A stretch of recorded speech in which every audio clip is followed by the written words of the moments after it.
waters of Babylon, there we sat down. Yea, we wept when we remembered Zion.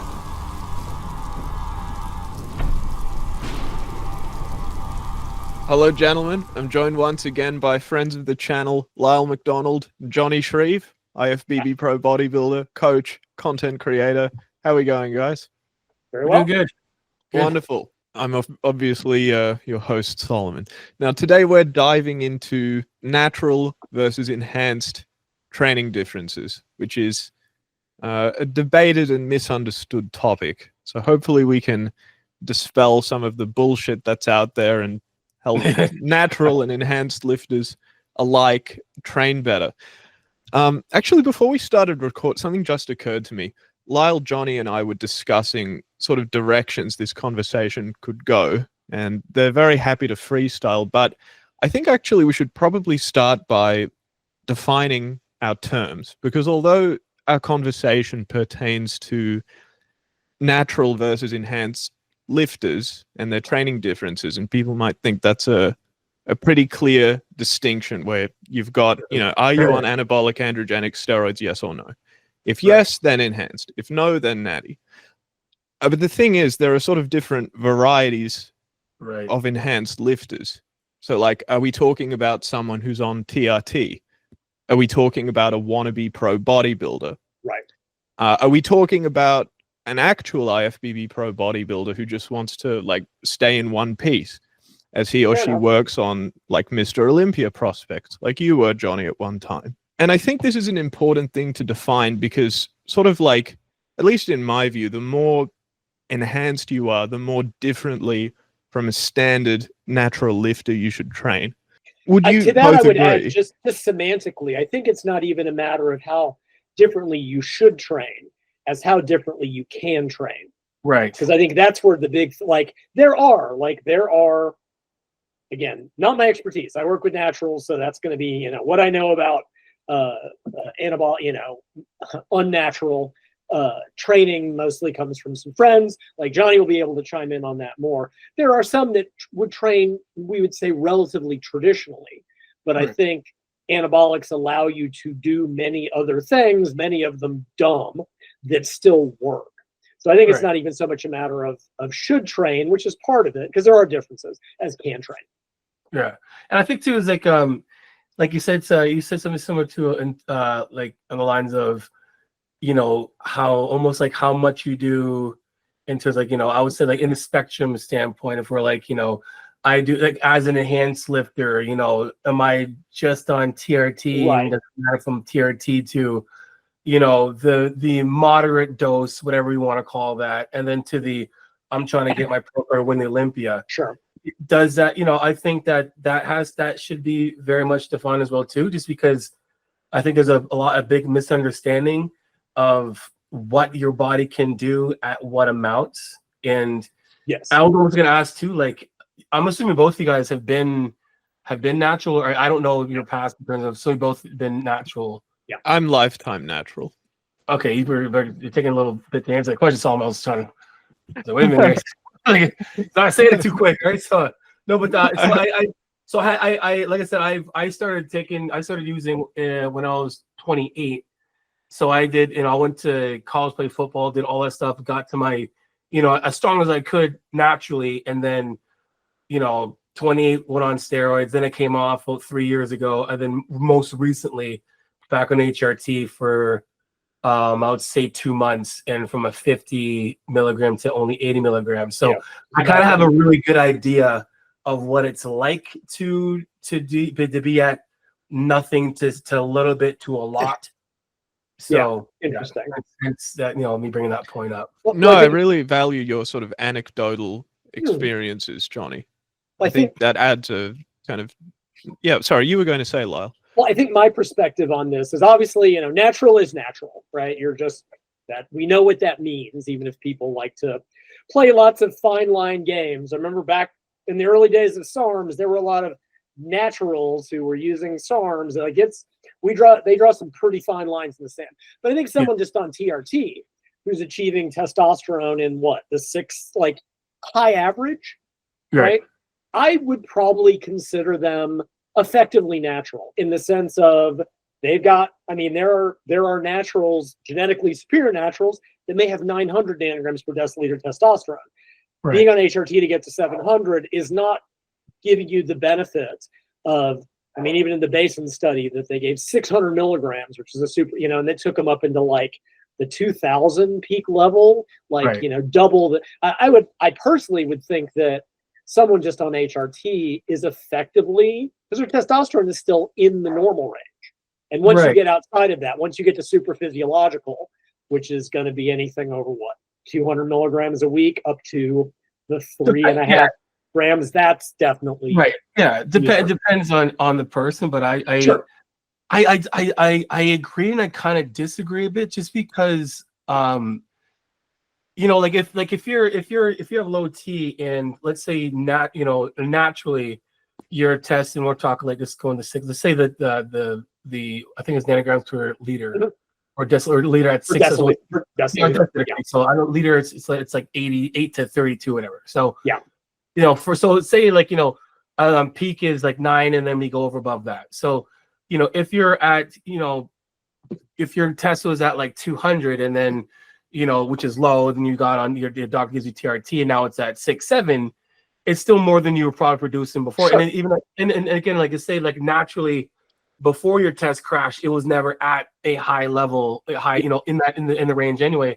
And I'm speaking this purely from experience because I know what crash test levels feel like, and I also do know what my test feels like when it's at 400 or 500, and then being like I can do this at you know, and that's where a lot of my experience came when I realized how much I didn't need to do when I went on TRT. Like I was like, my body's I'm recovering this quick and this much, you know, better on TRT, not like I'm going and I can lift double the amount of weight I did before. Sure. But my performance for sure is definitely enhanced. You know, Yeah, but, Right. but I think making that relative to being hypogonadal, like let's face it, when your testosterone is 200 nanograms per deciliter, it doesn't matter how you train because you're not going to get shit for results. Right, Like at that point, because I know there's people in my Facebook group and I've known folks that go from 200 get on HRT to get even to 500, life changing. But it's more that's just to normal. It just allows them to maybe get a response to normal training. Yeah. But then you get someone, what was it? I know there was debate over this. Dallas Carver, when they, what was Dallas it? McCarver, rest in peace. Wasn't it like 20,000? Supposedly he was taking 12 grams per week of gear. And I know there was some argument over like, I don't know exactly. I knew Dallas. Like I didn't know exactly how much, but I also was coached by Matt Jansen. So I have an idea of what that will look like. Well, I think what they did is they took his measured testosterone level, which is something like 20,000 nanograms, is like 20 times the normal range, and they kind of back calculated that. Right. To get, and it was because it's funny because years before that I'd written a piece about anabolic steroids in terms of muscle growth. I'm like, look, they make you grow without training, or wish it, you know. And I'm like, and I said something effective 600 milligrams a week is a baby dose for the pros. I said maybe a daily dose. And people thought I was kidding. And then Dallas passed, and they were like, holy crap. Lyle was not. I'm like, no, I'm not. Like, these guys are taking 3+ grams of just injectables before you include orals and ancillaries. I'm like, 600 milligrams is a nothing dose at the pro level. Right. So, and it's usually sometimes just 5 because it's 250 milligrams per milliliter. Yeah. So it's like sure. Just the way it calculates out. Yeah, I'm taking a CC 12, you know, a week, twice a week. I'm like CC, you know what we're talking. We're talking CCs. Yeah. So, but yeah, I guess you could say, you know, like I think defining it is so hard to have the general person like, you know, agree with it, especially like viewers that are like, you know, you have someone like let's just bring Greg up because I was watching something on Greg earlier, and he's an HRT, so no one's gonna be like that's natural. Like it's you know, even though you know what I mean. So it's like, do we say if you're on test, you're not natural? Yeah, that gets into just semantic debates. SARMs. I mean, if you want to be, you know, there are natural federations that say you can't supplement creatine because you can't get it. And I'm like, well, where do we stop? Barbells aren't natural. Like you should just go lift rocks and trees and like it's always just whatever you personal line in the sand. Like, is technically injecting TRT. I followed this in sport for years, and it's like, what's doping and why is altitude training not doping, but EPO is doping if they have the same effect? And it's like, well, one's a needle and one's not. I'm like, that's a pretty nebulous distinction.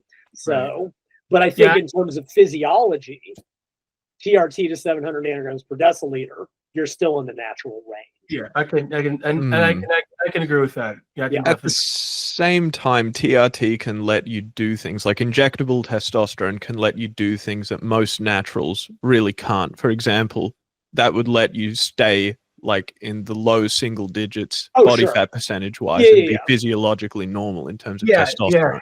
Yeah, so it is definitely an advantage compared to standard natural lifting. Especially if you're in certain circumstances. Sorry, you go, Johnny. I agree.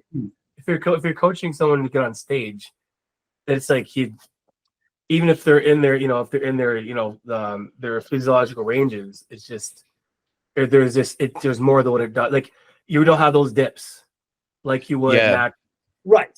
You can get contest lean and not have castrate testosterone levels. Exactly. I would agree with that. But even that's just more of it lets you diet to stupid low levels. It's not even so much. And that's what it's for anyways. Like, preserve muscle while you just, torture yourself. Absolutely. But if we're talking about, training for actual muscle growth, I don't think TRT is going to give someone the kind of staggering advantage that super physiological levels. Right. I can agree with that. All right. So we could say SARMs, not natural, obviously. Yeah. Peptides. I mean, honestly, I think we could get so deep into this. I think from the perspective of this discussion, focusing on it just anabolics, because otherwise it gets like, and people are just going to draw lines in the sand. They're like, well, peptides are natural. Like, well, okay. I mean, so just anabolics. Yeah, I think that makes, because I think that's really the big player in all of the doctor's not letting you have it. It's not, you're not natural. Yeah, and it's not like, I mean, I don't think any of the available peptides, hell, any of the available drugs are ever going to live up, to the power. SARMs are just weak anabolics anyway. It's like you might as well take Anavar and be done with it for all the benefits that it has. They're just shitty anabolics. It's just that simple. But nothing else, insulin GH. Like Clen is mildly anabolic, but comparatively speaking, it's baby. But I will say like it's definitely a great cutting agent, that's for sure. Oh sure, but it's mildly like there's been like usually they've studied albumin. Building muscle, nothing. Yeah, but in any effects it does have are minor at best. So let's face it, anabolics are and will always be the big player in all of this. So I think we should just sort of focus on that. Fair enough. Should we start off by discussing volume, intensity, frequency differences for the different categories of enhanced lifter compared to the natural? Okay, well, you get started. I don't even know if we can separate these out. Like I've got, I know what my opinions are about frequencies, intensities, and volumes for naturals. I'll be curious. I'll let Johnny start with it's not even like I could try to make it very difficult, but it's you can just, there's things you can just do more. There's so like you can train longer. You can train more intense. Like your frequency and volume can be higher. Right? Because you're recovering a lot quicker. Right. It's like end of discussion. It's like, I mean, but also to add to that, Johnny, not only do they raise the ceiling for how much you can get away with, they also lower the floor, so to speak. As in, you can, as Lyle often points out, grow on anabolics sitting on the couch, provided that you're taking enough. Right. And I also say like steroids they bridge the gap to a lot of inefficiencies. Right. So like you can, I know I can say guys, and it doesn't matter names because you wouldn't know them anyway. I know I got a guy locally here who has one. Like he was 160. He was 160 pounds during COVID. could be an easily Mr. Olympian and dead serious. Wow. And goes back on Harley Chase. Probably has the absolute worst form. I'm talking like a debacle of training. Like he'll train. I swear to God, I gotta tell you, this guy will go to the gym. He'll do a set, half rep it, stand up, talk to someone else, go outside, go grab a shawarma, come back inside. Shit. He'll do another set, get someone to take a video of him, and then talk, and then he's 260 ripped. Yeah. Right? Wow. When he's off, he's 160 pounds he was during COVID, right? It's amazing. There's a lot. Yeah. Yeah, there's a lot you can do, you can get away with when you're on steroids. It does, so you can definitely, like I said, it definitely does lower the floor massively, right? You don't have to be that, and that's why, like, you can be like, I don't want to bring him up, but anyway, you can just yell. No names. Here we go. You don't even have to mention It's a good it. example. We all know who you're talking about. It's a good example, though. I'm not saying I was trying to.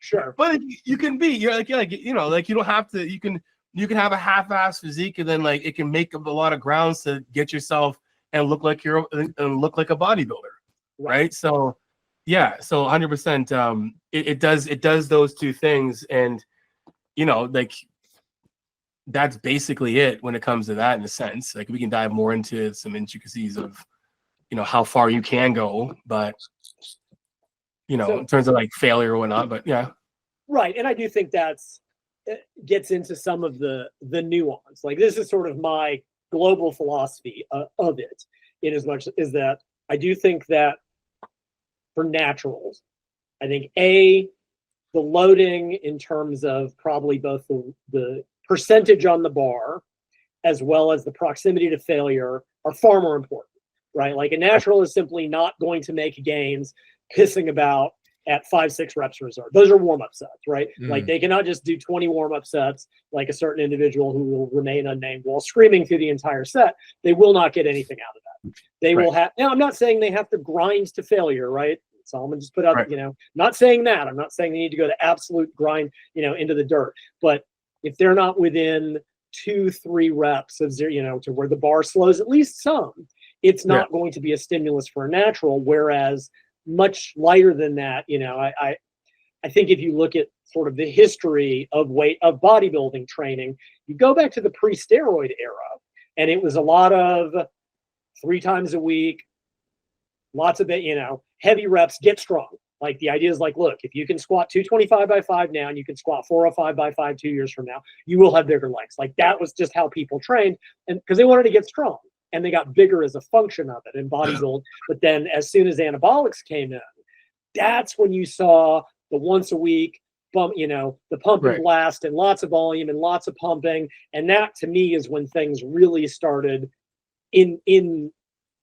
started to degrade. In that, they weren't taking super high doses, but they were able to just bomb and blitz every muscle group once a week. And I always felt that a lot of that was, if you're on anabolics, it is sustaining protein synthesis 24/7, 365. Right. If you are a natural, I know some naturals make once a week body part training work.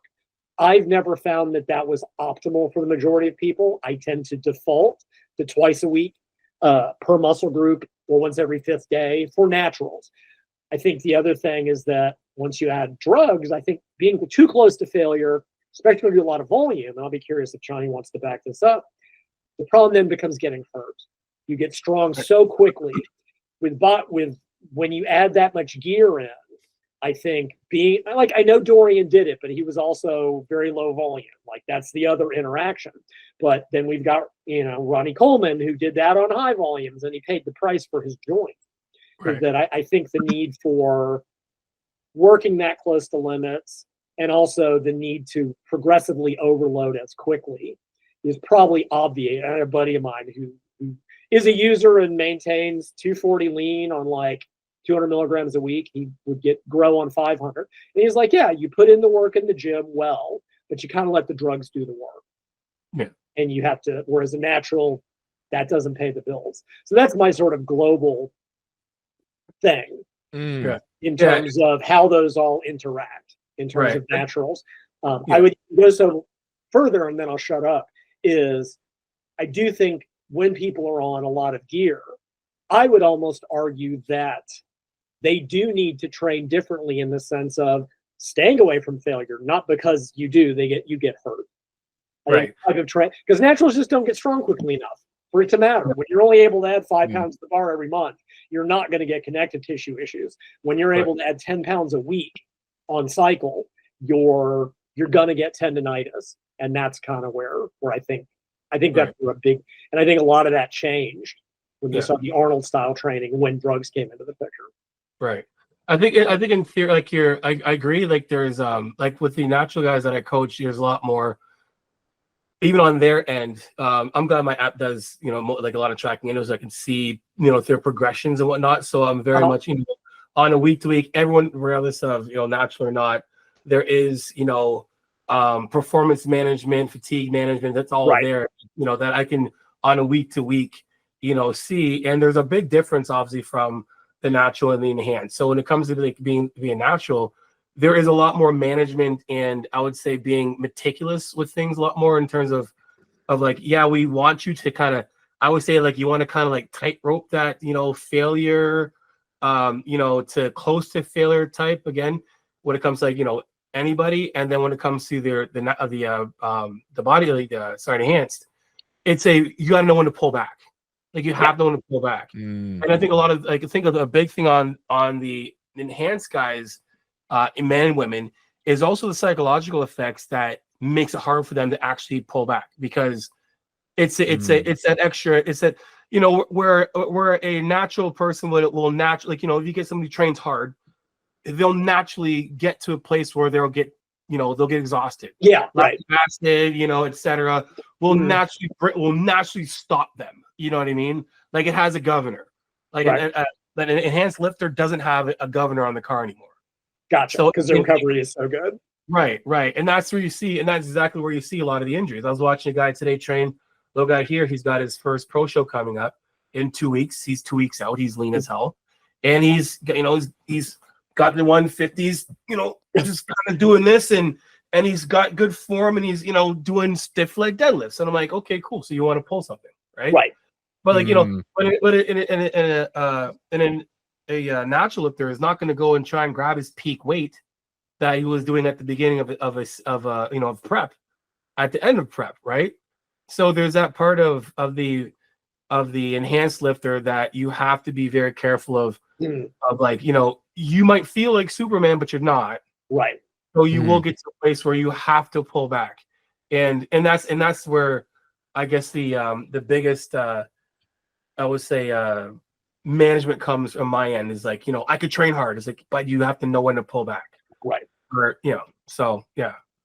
I forget where I read. I read the World Anabolic Review. I always like reading about it. Like it always interested me. And one of the things they said, I forget which drug it was.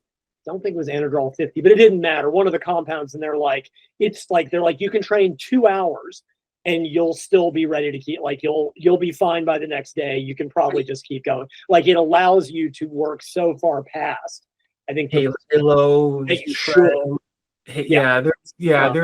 There's some compound. It's and to be very in depth. Like I can tell you, like the amount of power you have. There's this one that me and Greg did a while ago. It was a I forget exactly what it was, but it was a trend that had an even faster active life. Like it was, and you could take it nasally, which was even more. Oh wow. Gotcha. Right, yeah. So, and then like seconds later, you're like, you're going, and then you're crying and doing a set at the same time, right? But like you're like, and again, like it's like you can just continue to go, and I think that's the issue when it comes to the what's very overlooked is that psychological part of the drug that doesn't allow you to properly manage your output, right?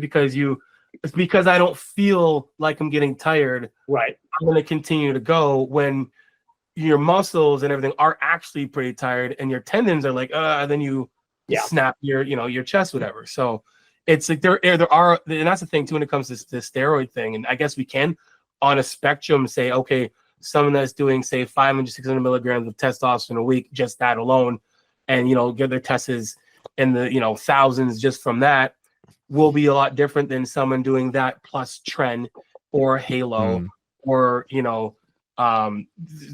different compounds like that will definitely make it even more intense, where you can push the limit to, like, it's just, you just don't, and then you can go back later that day and do 2-a-days, like, and that's where you see a lot of the guys who are doing 2-a-days. And I've never been a huge fan of 2-a-days at all. I think it's dumb because you have to manage calories as well too. And Sure.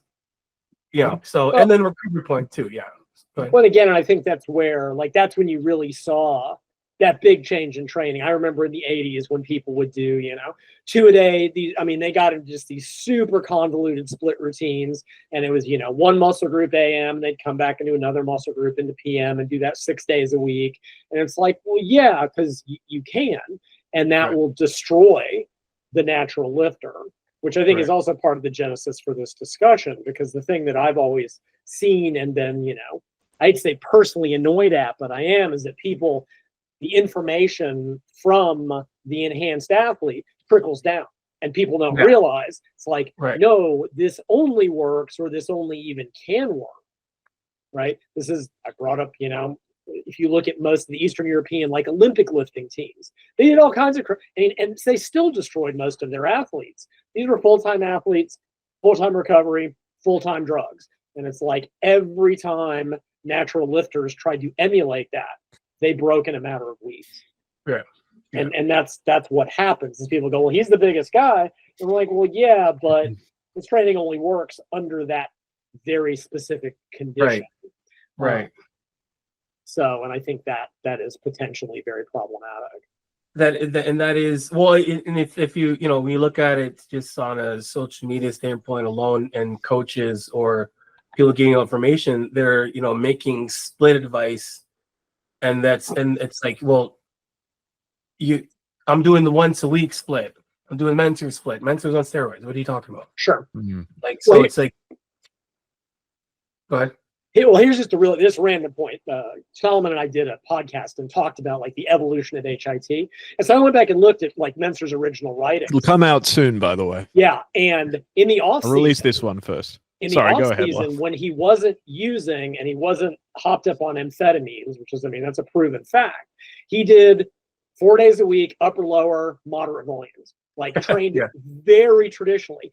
The heavy duty that everyone thinks that he did, that was pre-contest when he was on, and he would go in and do, his pull over to pull down superset, all out failure, and that was it.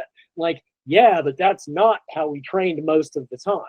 That was when, and that it was at least, well, that was always claimed in terms of, in the 80s and late 70s, they're like, well, we only went on going into contest, and I tend to doubt that, but they did it. That was the claim. And it's like, and that's when you saw the goofy bullshit start. And they would be like, these guys would talk about, yeah, I gain weight as I'm going into contests. And it's like, well, yeah. And then naturals think they can do that. Guys on drugs are like, I do a 12-week prep. Well, A, they weren't as conditioned as they are now, but B, a natural cannot make that work without prompt. And so all that, and they're like, I just cut the weight and go to high reps and burn in because you got steroids to prevent muscle loss. And when naturals do that, everything goes badly.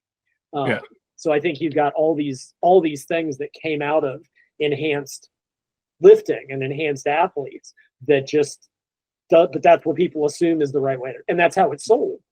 I mean, again, he who shall not be named for a decade. Well, I'm on special sports supplements. Come on, just be honest, right? Nothing in your muscle mass comes out of your app. It comes out of a needle, and it's just time to accept that. So, and I think sorry, Johnny. No, go ahead. Just on the topic of HIT, although naturals shouldn't replicate that style of training, arguably all year round, I personally would actually defend the claim that something at least close to HIT, i.e., low volume, high intensity, lower frequency, might be a good way for naturals to train doing contest prep diets specifically. Oh, sure. I hope that's not a controversial take. So but I was gonna make that point in when it comes to contest prep as well too, when going back to the Mike Menser training and training very low volume, that for me is something that I have some clients that will train. I have a client of mine. She's 52. She's got a show coming up. She's doing 6 days a week, but we manage her output. So like when it comes to like we're not doing deloads and whatnot, but my biggest thing is stress management. So while on prep, like everything's a stress regardless. So your carbs are stress, your training is a stress, all of it's a stress. And we can manage stress. That's going to be your biggest advocate for your success. So when you're on and especially being enhanced, the having that ability to be able to recover as quick as you can, to be able to take in more calories, etc. It's a good idea to be able to train very infrequently, like with less volume, less frequency, so your body can be in more of like a state of harmony than it is trying to figure out battling copious amounts of steroids and then recovering and your body probably being in disarray, not knowing the difference between it's healing or recovery. And I've been those places. I've been there before, so I know what it's like to I know it's like balls to the wall. I can train as hard as I possibly can. Than to this makes more sense because my body feels so much better on a recovery standpoint and on all things, and there's less water retention and etc. So it's very similar for those who are enhanced as well. I mean, for those that are natural, because again, like what you can kind of make up with steroids and anabolics when it comes to managing stress or water retention, you have to be a lot more careful when you're not natural, because you overtrain. It's like that might be a few more days of you just getting inflammation down and your head's in a disarray because you're not healing as fast as you should be, or yeah, I know exactly what you mean. Well, I think that's sort of the genesis of Solomon's point, because what I've seen, right, because that's my approach when I'm prepping someone, like especially as they get leaner, like we have to cut. Like I'm more interested, especially during prep for maintenance, I'm far more interested in intensity than volume. I'd rather someone go get 3 good quality sets for a muscle group than fuck about for 10, right? And what I see in the industry is 2 different things. One is, what builds muscle maintains it. You should maintain your volume during diet prep. No, because you're not going to be building muscle in a diet. You're far better off, to me, cutting resistance training and going and walking on the treadmill, something that actually burns like. Let's remember what the goal is of contest prep. It's to maintain your muscle mass and lose fat. Weight training is a terribly ineffective way to lose body fat. So I tend to cut, but there's also this idea, which does tend to come out of the drug ranks, of you should do more volume on a diet, which has got to be the dumbest shit in the world. Especially now, fine, if you're in a situation, if for some reason you're ramping your end, and again, that came out of the drug ranks. Now, I'm generally, that's God. Arnold had this one thing where he was training like high volume, full body, 6 days, like some craziness. And it's like, well, those guys didn't do a lot of cardio. And they were also they were doing a lot of pump work, which is fine. But it's like 2 hours in the weight room when you're on a deficit and your hormones are cratering. I'm sorry, you can't recover from that. You can recover from 45 minutes quality weight room and just go walk on the treadmill, which will not stress your. And I know, we talked about last time, you made a comment about, the need for like at least zone 2 cardio to get really lean. You need that blood flow, you need that hormone response, blah, blah, blah, blah, blah. So like when I was prepping Larry, same thing, like going into the last little bit, I'm like, dude, you're gonna do full body, 2 or 3 hard sets every few days. Keep the cardio in. Everybody in the gym is like, dude, you're going to lose. And it was funny. He even said it's the first time his joints didn't hurt all through prep because he wasn't doing high volume, high frequency. And he said, not only that, but he's like, mentally, I was able to go into the gym and truly give it my all. He's like, he likes pushing heavy weights. When you've only got 3 hard sets and you're exhausted, you can get through it. When you're like, oh my God, I'm supposed to do 15 sets for chest and I can barely stand up. You're just going to. So all you're doing is you're not training hard enough to have a benefit, but you're training hard enough to dig the hole deeper. And that's why all these naturals come out of prep and they're like, I don't train for a month because I'm exhausted and overtrained. I'm like, maybe there's a lesson to be had. But they just don't believe in maintenance volumes on a diet. And I've been saying that for 20 years, and I'm sure you've been saying that for just as long. And there's some logic of, well, yeah, the maintenance studies, but they weren't in a deficit. And for reasons, you need more sets on a deficit. And that's just the dumbest crap. How do you, I don't get the logic of that. Yeah. Yeah. Well, and it's, for me, it's simple. It's like, while you're basically running on empty, you don't have enough fuel to go the distance that you're trying to go. Yeah. To me, it's very simple. Like, that's why for me at the beginning of prep, natural or not, I'm trying to get the fat off as fast as I can while you have more, while you have the calories and the energy. That's funny. Yeah. Be hot, right? And then then you can kind of, slow, not necessarily slow things down, but you can, land instead of having this, like, because the biggest mistake is, and on both natural or not, is thinking that you can make up time at the end of prep. No, maybe if you have to do and I've done as a enhanced, I've done the 3 hours of cardio a day. Oh, Jesus. I swear to God, I put in part-time hours of labor. Oh, right. Tore the fascia of my foot, like absolute disaster prep. To make up time, right? But it was also enhanced too, and had other things that can help, with that, like, But again, it's the same. Like, it's the amount I was able to get off and achieve was not to the didn't weigh. What didn't balance. Like, the amount of cardio I was doing. It's not like I dropped. Like, man, you must have got off 20 pounds. Like, I got me like 5, like maybe 5. And like, I would even bet that it was 2016. Our federation, the CBF, was when it was different before. They made an error in the weight class. Oh, no. So the weight category used to be, heavyweight was 198 to 225, and then super heavyweight was anything over 225 plus. And I remember, like, it was me, Chris Bunch, a bunch of guys like, are you gonna make it to 225, Shreve? I'm like, of course, man. We're talking about Dan. You make it heavyweight? I'm like, of course I am. It's not that far. I'm like, it's right there. It's like 225. Right. I go on. It's like 4 weeks out. I look on the sheet. I'm like, what the hell? It said 198 to 200 to 220. Oh no. Super heavyweight was 225 plus. I'm like, what happened to the 5 pounds? Yeah, right. So they're like, and the president lived here. So I'm like, what is that? I'm like, please be the mistake that it's 220. Right.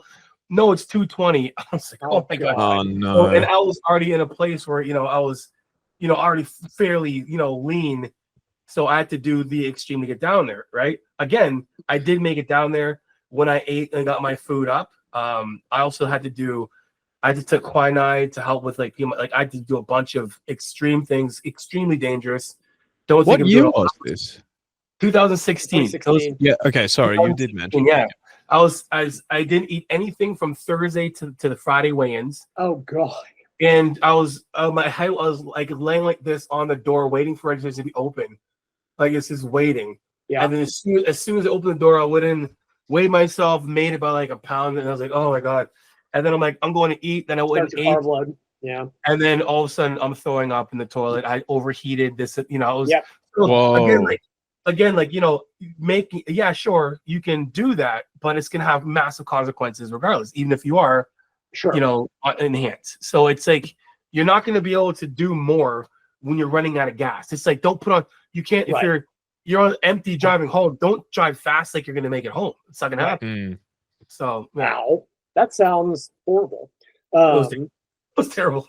Yeah, no, that sounds absolutely awful. But yeah, and I mean, that's what I always say. I'm like, it's always easier to slow down a prep than to speed it up. Right. Like you always, I frequently, I know we're way off topic, but like tell people, estimate how long it'll take you to contest shape and then double it. Especially your first time out. Like if you don't know, like if you know that you can do it in X amount of time, your first show, double whatever because I guarantee you it's not gonna happen as quickly as you ever want it to, especially naturally. But it's really interesting. You made, I think, a good point. There is still this idea. It's like, no, start off aim for, 0.5% from the get-go in your diet. It's like, no, get going. Like you said, when you're able to still maintain your training and you can, go ahead and lose it, get it. And if you can get ahead, even better, because then you can slide into the show rather than having to try to crash into it at the last minute. So, and especially those last 2 weeks, I think people just don't realize, like, you're broken. I mean, look, the training you're going to do is what you can survive. Right. And naturals especially, like, sorry, you're not lifting 6 days a week. No. You're maybe walking on the treadmill but I do think intensity plays a far bigger role in muscle maintenance as a natural, for sure. Yeah. On the topic of intensity, our discussion of intensity has largely focused on the proximity to failure aspect, I think, rather than the loading aspect. But I think there are differences in loading between how natural and enhanced lifters should train. In particular, I think enhanced lifters have to be a little more careful when it comes to higher percentages of 1 rep max. So, you've got studies on, like, geriatrics where they test 1 RMs and, that's considered safe ish. But then if you think of, I guess you could think of them as like the least enhanced people of all, in a way, the least enhanced adults, because they have the most sedentary, they have the work, sarcopenia, the rest. Sure. But then when you think of IFBB pro bodybuilders, for example, they're extremely strong, and testing 1 RMs or lifting very, very heavy weights, I think it just becomes more and more injurious the bigger and stronger you get. And I think that's why a lot of, like, high level bodybuilders, they really, or at least the ones who stay in the game for a long time, it's often lighter weights, controlled form, machines, just safer, stay in one piece. Would you two agree with that? Lyle, you can go. Yeah. So, like, I think absolutely. Like, I was actually talking to Broderick earlier, and earlier today, and he has a very similar stance.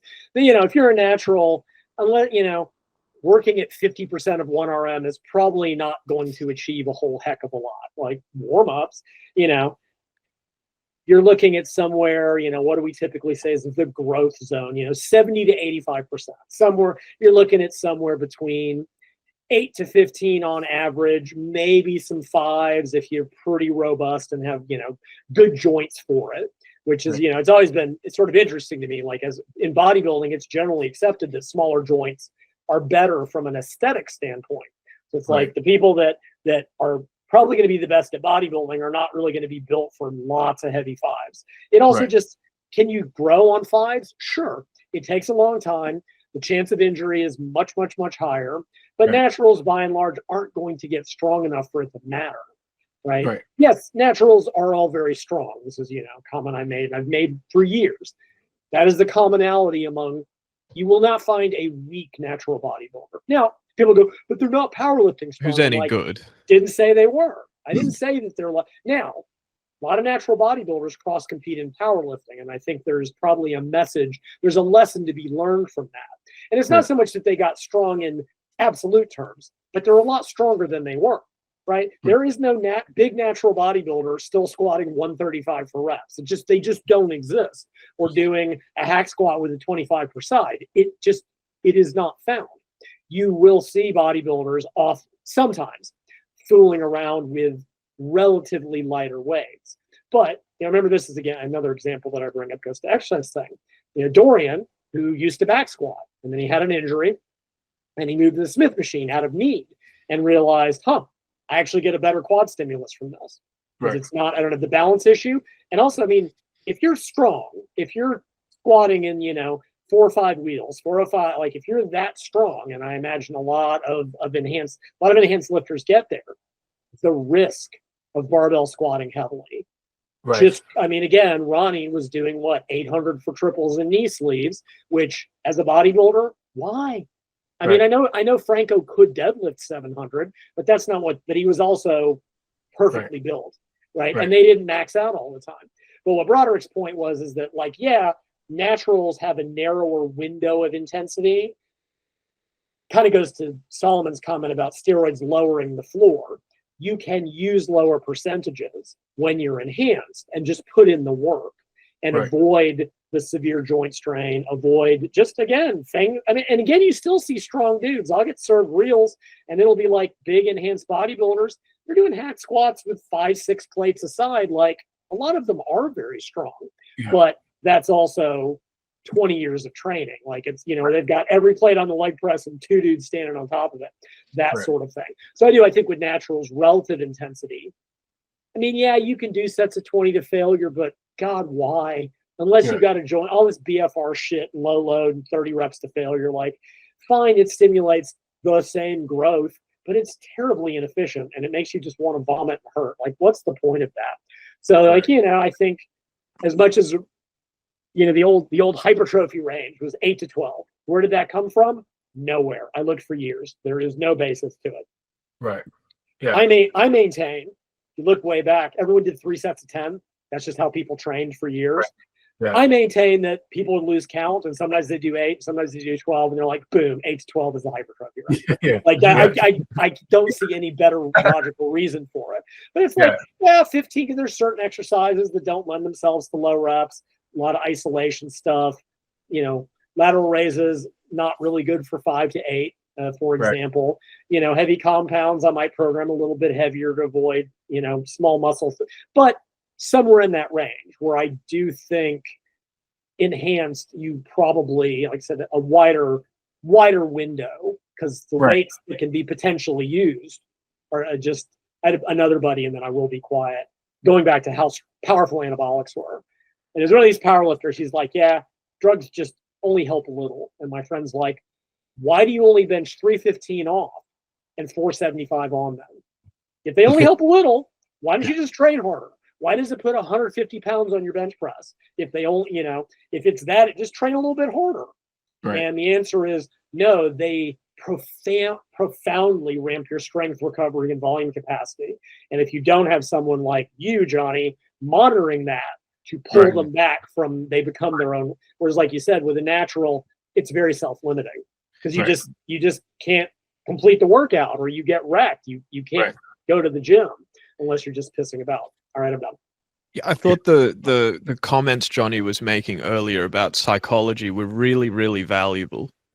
About how when you're enhanced, you feel like Superman, even when you're not. Yeah.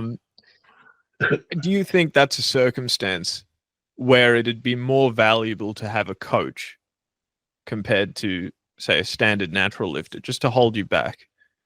Yeah. It's I think that's why they do a lot of bodybuilders like top have coaches too, and I've had those coaches before, so they are, if you get a good one, right, an actual good coach, they like I remember Neil, the first time I actually stopped train, like went home and didn't train, it was weird to me, and you were coached by Neil Hill.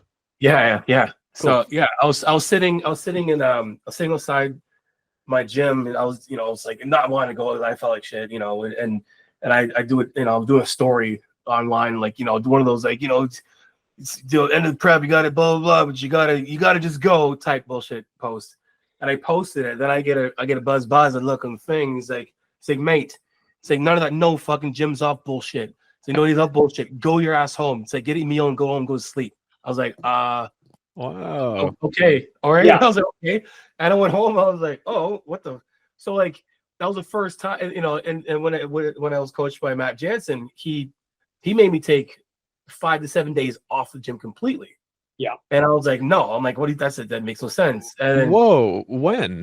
Like in your cycle, so to speak.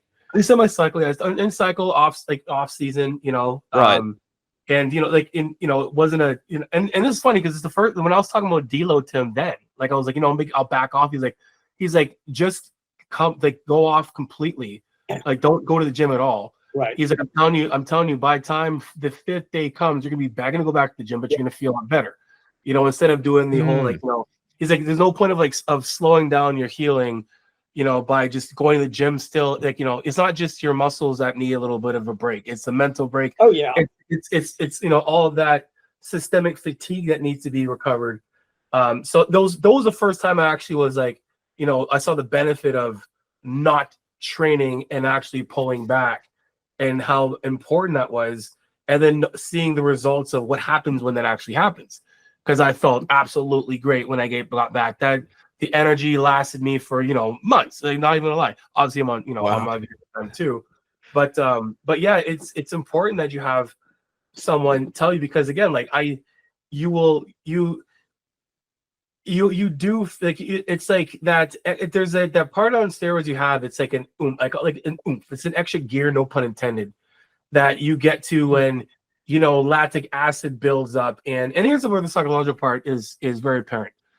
When you get to these that everyone gets there when they train close to failure, when that uncomfortable feeling starts to happen, there is a natural fight or flight that happens, right? You're either going to fight or going to flight. And 9 times out of 10, if you're on steroids, it's a fight. And you get, instead of that acknowledging pain, I want to stop feeling, you get an adrenaline rush. And then now that turns into, I love the way this feels type thing. Right. And then you go even further, right? So, there's a reason why we have these things that happen to our bodies naturally, is to keep us from doing dumb shit like that so we can actually recover.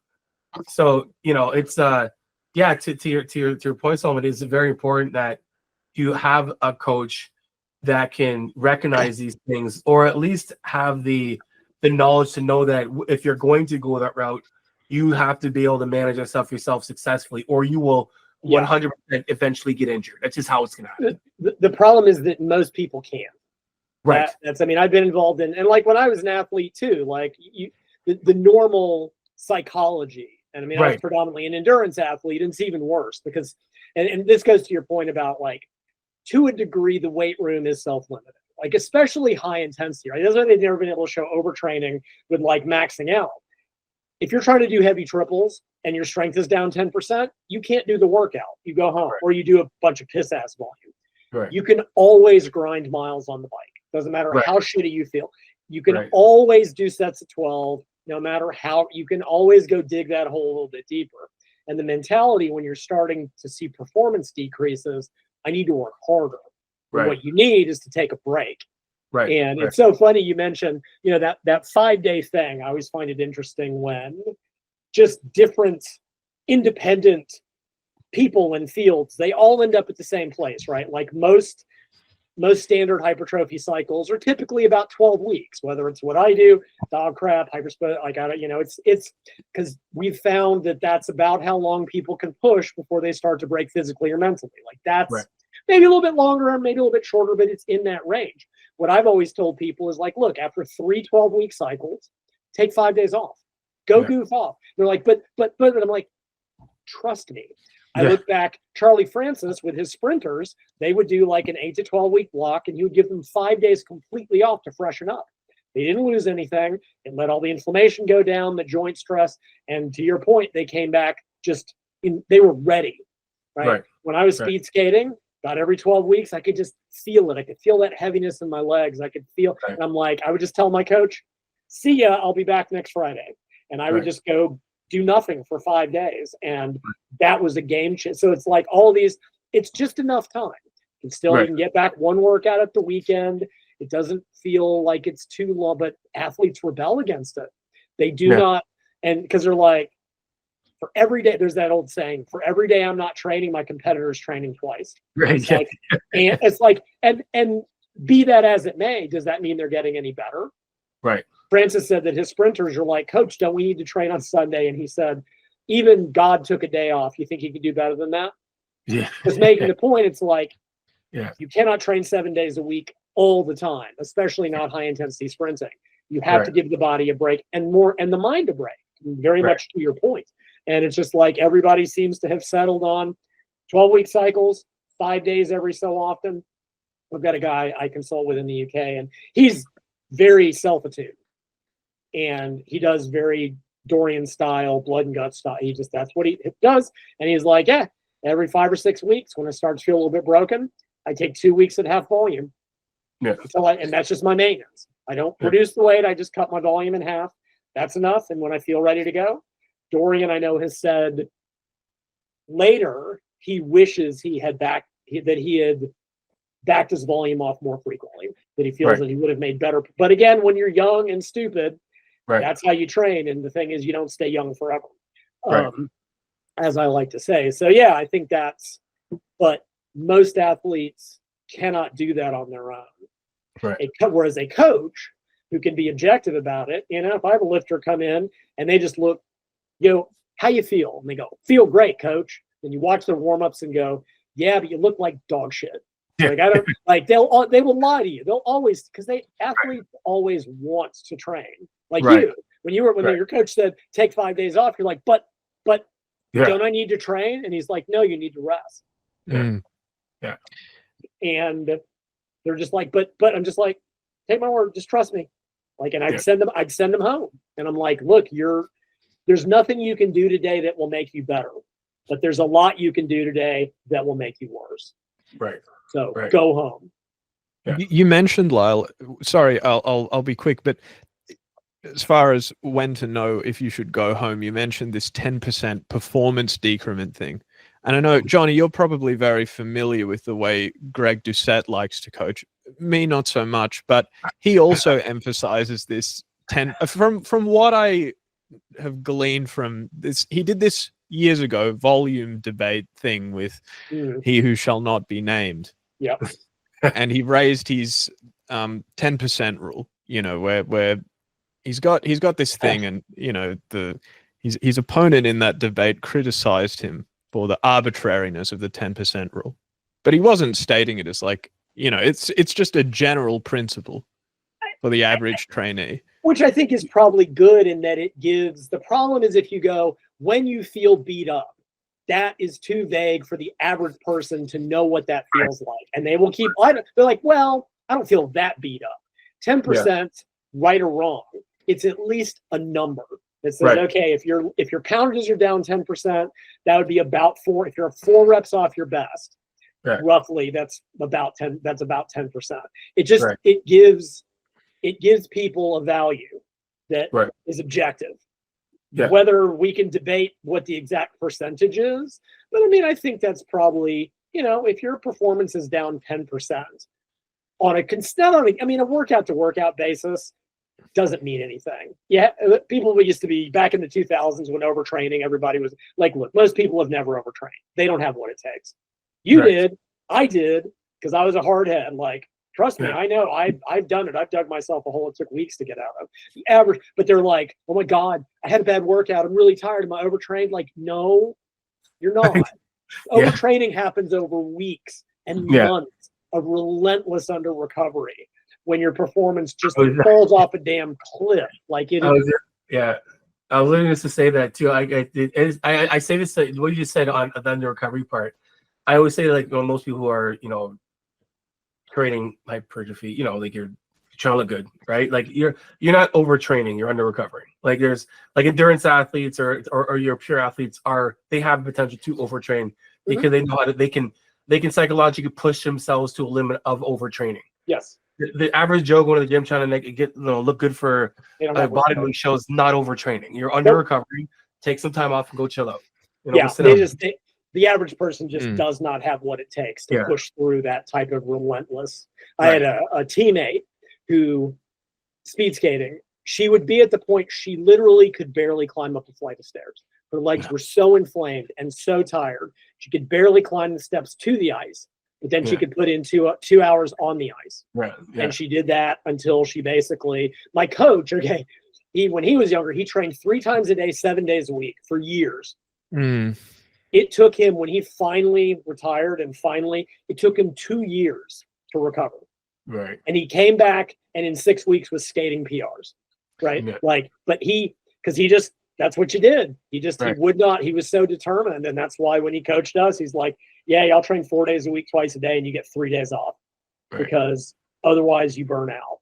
And something else I will also tell people to try to self-coach is like, you just get that heaviness, or you get, when your motivation starts to wane, when you're like, man, not again on a one-off thing. There's days I don't want to be at the gym. There's days that end in Y. I don't want to be at the gym, but it's a joke.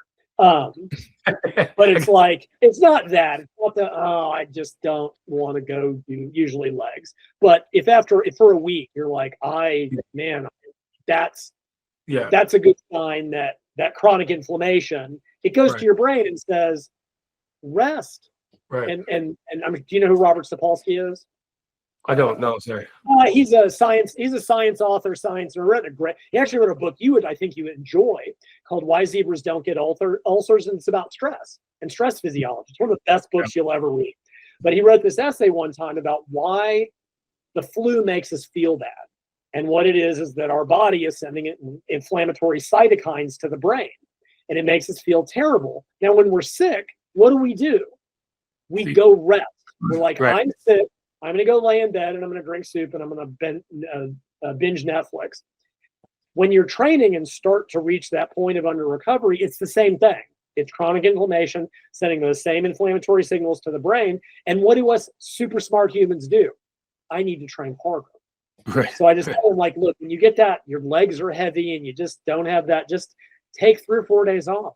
Trust me, you'll know when you're ready because you will be itching to get back in the gym.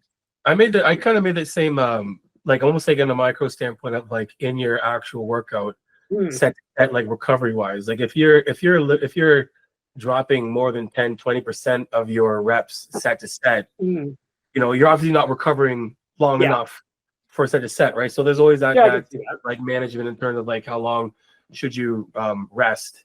Yeah, and I find like it's you know, everything you know, there's everything on a macro cycle is going to happen at a micro cycle as well too, or micro level, right? So you know, that's, and you know, a lot of times too, it can obviously your overtraining or under recovering stems from how are you managing your set to set, you know, recovery, right? And your output, you know, when do you know when, how many set, you know, do I do every set to failure or do I do one set to failure? Do I do the last set to failure? Right. You know, for me, it's always like if you do that, if you're gonna chain to failure, do your first set to failure. That way you set the tone for the rest of your workout. Like, you know, it's either to manage your set, you know, you can do the last set if you want to, but for me, preferably, you know, when you have a little more energy to start, do your first set to failure. When you get there, you can gauge next 2-3 sets or close to failure. That makes sense, right? Instead of like what you have left over at your last set. You know? Yeah. And I think a lot of that, again, it's sort of the way I often have explained it to people. Because I've had those workouts where I went to the gym and I'm like, man, I just feel terrible. I don't want to be here. And frequently those are some of the best workouts I've ever had. Yes, like I told my coach that I'm like, if I ever come in here enthusiastic, it's going to be bad. I'm going to like, and I think it's just because I was relaxed. It was just like, I'm going to come in here. I'm not wasting a bunch of nervous energy coming into the workout. Yeah, this is going to be a big workout because that always went badly. And I would just tell you, I'm like, yes, when you have that, just go through warm-ups. If by the end of usually by the end of warm-ups, you're clicking. Like you're just like, okay, it's on.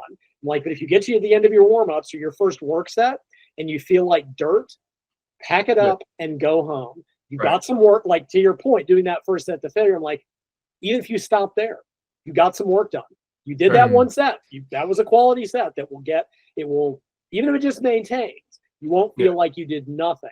And I know there was some old rules back in the 5x5 day to the effect of like, if you were if you went like 5-3-1, when you're supposed to get 5x5, you're like, leave. Or if you get 5 and then 3, like you're going to get less than 14 reps total or something like that. And I'd be like, if after your first set of 5, you drop to 3, you're done. Pack it up, go home. Because again, and this is something I got the AIS track cyclists, because again, track sprinting, very high quality. And they talked about that when their riders would come for their sprints days, they were like, if you can't hit the target numbers during warm-ups, you go home. Because you're not recovered enough to get better, but you're recovered enough to generate more fatigue. Like you will not improve, but you will make things worse because you're not ready to train. And that it was a real like valuable learning. So it's like, go through warm-ups, still feel like dog shit. That's your body telling you it's time to go home. Don't. It's the same reason I tend to, even though I like active recovery days, this is more in like, you should come, if you go do active recovery, my experience, most people don't have the self-control. And I'm like, you should come, if you go do active recovery, you should come out of the gym feeling better than you went in.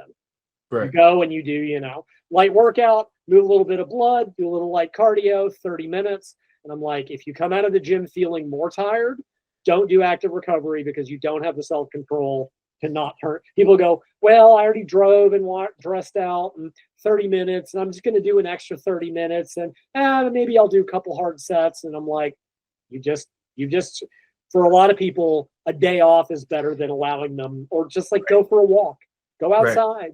Don't go to the gym at all. But people just, God, they fight that.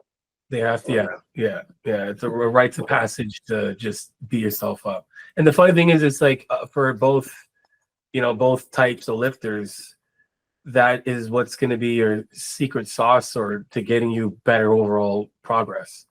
Right? Like the better you can manage your stress and keep cortisol, you know, at a low, the better results you're gonna have. You know, if you're doing steroids, you want to get the best out of what you're getting from it. But you're always going to fall short when you push your body too hard from it. And that's like, you know, I can say for a lot of competitors out there, I was on the Olympia stage, that they would probably have better overall physiques if they would just back off of some of the training a little bit, right? There's no reason why, you know, it's funny because now, like, you know, now looking at my career in this, like, you know, going through a lot of, you know, prep, it's like, the amount of and it goes almost back to that low the floor being a little lower, right? It's like, what can you get away with? Like, it's like finding a weight that you can use and you can maximize, or you can squeeze everything you can get everything you can out of that weight with increasing your own intensity without it being a load specific will give you the much more greater results than thinking that load has to be the indicator of intensity. And I think that's where a lot of when bodybuilders are, you know, when it comes to intensity, it's a load specific. You know, the heavier I can lift, the more reps I can do. You know, it's like, but if you have that, I look at this like this, but it's like you have this superpower that gives you so much more strength and control for more of a duration, then you utilize that to be able to kind of tightrope that, you know, that the you know, load and I would say, you know, your intensity from just like, you know, duration more than anything else. If I'd rather have a load I can go at least, you know, 40 seconds with, that I'm teetering on, you know, with like, you know, a heavy load, than go for a set of, you know, that's going to be like 15 seconds. You know, it just doesn't make sense for someone that can, you know, when I have the ability to take that, you know, set for the distance with a good weight that I can control completely, then have my CNS working just as hard, you know, for no reason. I'm just trying to, you know, build muscle, right? So, yeah. So I think we got somehow, I mean, not somehow, super off topic, but I'd like to go back. And Jonni, I'm curious. Like, again, I know it depends. It depends on the person and all this, but like, do you have general volume and intensity recommendations for, like, let's say we've got a relatively advanced bodybuilder, right? He's already got good base of muscle mass. He's certainly enhanced enough to be at the competitive level. Like, what sort of volume intensity parameters and frequency would you typically use? Like, if anything, like it's going to be, you know, you can get away with like that 75 to 85% max type of a load, right? And then like no more than that. And then like when it comes to like volume or say frequency, it's, you know, at least, you know, you can do it 5-6 days when you're, you know, when you're enhanced, for sure. Sorry, what about muscle group frequency? Like, muscle group. Sorry. Well, I mean, both are relevant. Yeah. So honestly, like it's like twice. Like I'm twice a week, even for enhanced lifters. Yeah, well, one reason being is because there's always going to be a muscle group that needs more attention than others, right? So if I, you know, if I can, and that's where I look at programming to begin with. It's like, you know, you're gonna what's good for a non-enhanced lifter is great for an enhanced lifter, right? So if an non-enhanced lifter needs to be in the gym twice a week in training to build that muscle group that's lagging twice a week, well then, you know what, you probably should be the enhanced lifter, because you're just gonna get those results even quicker, you know. So when it comes down to it, programming for me is let's train those muscle groups twice a week, and you know that's there's very few people, unless you have like a very noticeable muscle group that does not need any work whatsoever.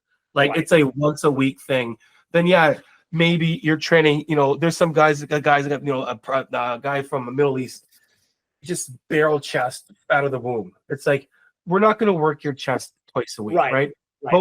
But where your shoulder, where you have your shoulder day, we're going to have probably 2 days of shoulders where you'll sprinkle some of your chest into your shoulder. So it is a twice a week for me, for sure, on both. 100%. And then what about like in terms of number of work sets per day for twice a week? Per day would be like between 6 to 9 hard sets, Okay. right? Yeah. Okay. Yeah. It's I look at like few things, like, you know, what is the muscle group doing, and how often do we, and how many sets we need to do for that muscle group itself.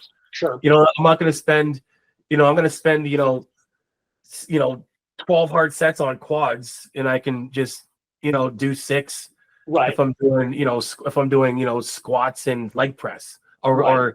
or leg Mhm. extensions and some kind of a squat variation of some sort, right? Right.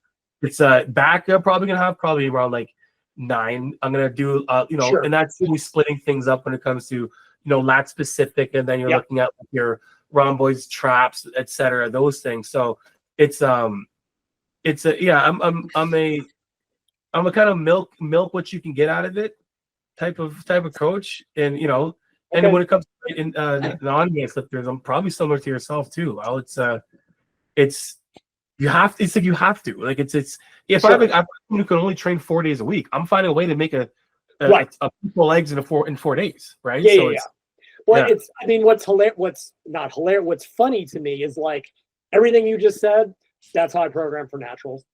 Basically, is twice a week, occasionally every 5th day. Usually that's when people get older, right? And Right. just the recovery's down. So rather, like, I'll usually, like, I like upper lower. I know a lot of people don't for a lot of reasons because it can be very fatiguing, but it's to protect the shoulder girdle. Right. It's just when people do, you know, they've got a chest day and a back day and a shoulder day.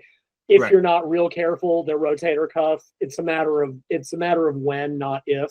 So I tend to use, so like with somebody who's older and their recovery's down, I'll stick with upper lower 3 days a week. So that, you Right. know, so it's alternating, and they'll get every workout every 5th day, or we'll reduce the volume a little bit. One, you know, Right. you can play with either depending, or they just Right. only got 3 days a week. And I typically, depending on proximity to failure, somewhere, you know, I kind of default to 14 to 16 total work sets per week. And you're Right. looking at maybe, you know, that would be at 2 reps in reserve. They're going to go, I don't usually spend much time below 2 and 3. If they want to go balls out failure, you're looking at maybe 4 to 5 per workout. Because let's face it, you're not getting many more than that to true limit failure. And it's like, so you get about 14 to 16 work sets. But I like upper lower. I like the twice a week. Because what I always disliked was when people do that one body part, the muscle group once a week thing, they do way too much volume on that workout. Like, Right. and I'm of the opinion there has to be a maximum amount of stimulation you can get. Now, I don't know that we know exactly where it is, but it's like in the natural realm, if you look at the science, most people are like, okay, by the time you get to about 10 sets for a muscle group, you're not really stimulating more gains beyond that, but you're generating more fatigue, right? That's the thing. It is the definition of junk volume. Not to mention, beyond that, you cannot do 20 sets at 2 reps in reserve. It cannot be done. So it's like you're either pissing about for 20 sets or you're doing 8 to 9 quality sets. And same as you said, it depends on the muscle group. Back is obviously more complicated than biceps. It's like what does the biceps do? How many damn exercises do you need for the biceps, for God's sake, to get 20 sets for I personally, so it's very similar to what you're doing. I take into account overlap, and I'd be curious by which I mean, so like in an upper lower, right? If someone has done, say, 8 heavy sets of pulling, like say compound pulling, I would count that as roughly 4 sets for biceps.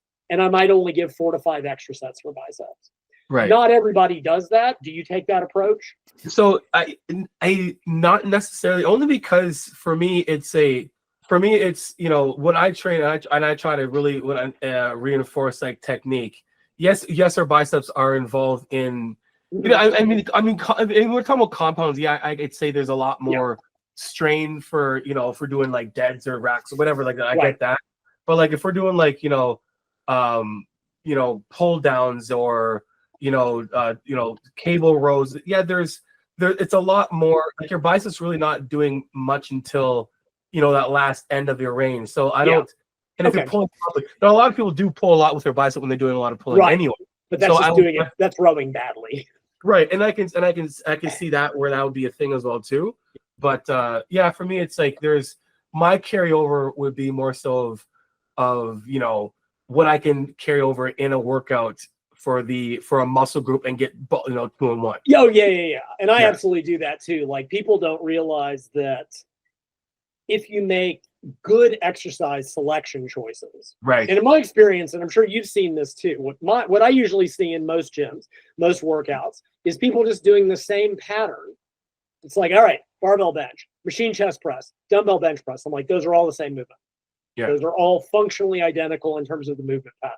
Like at least do bench press, a pec deck, so we get a stretch position, we get a contracted position. Like at least do something.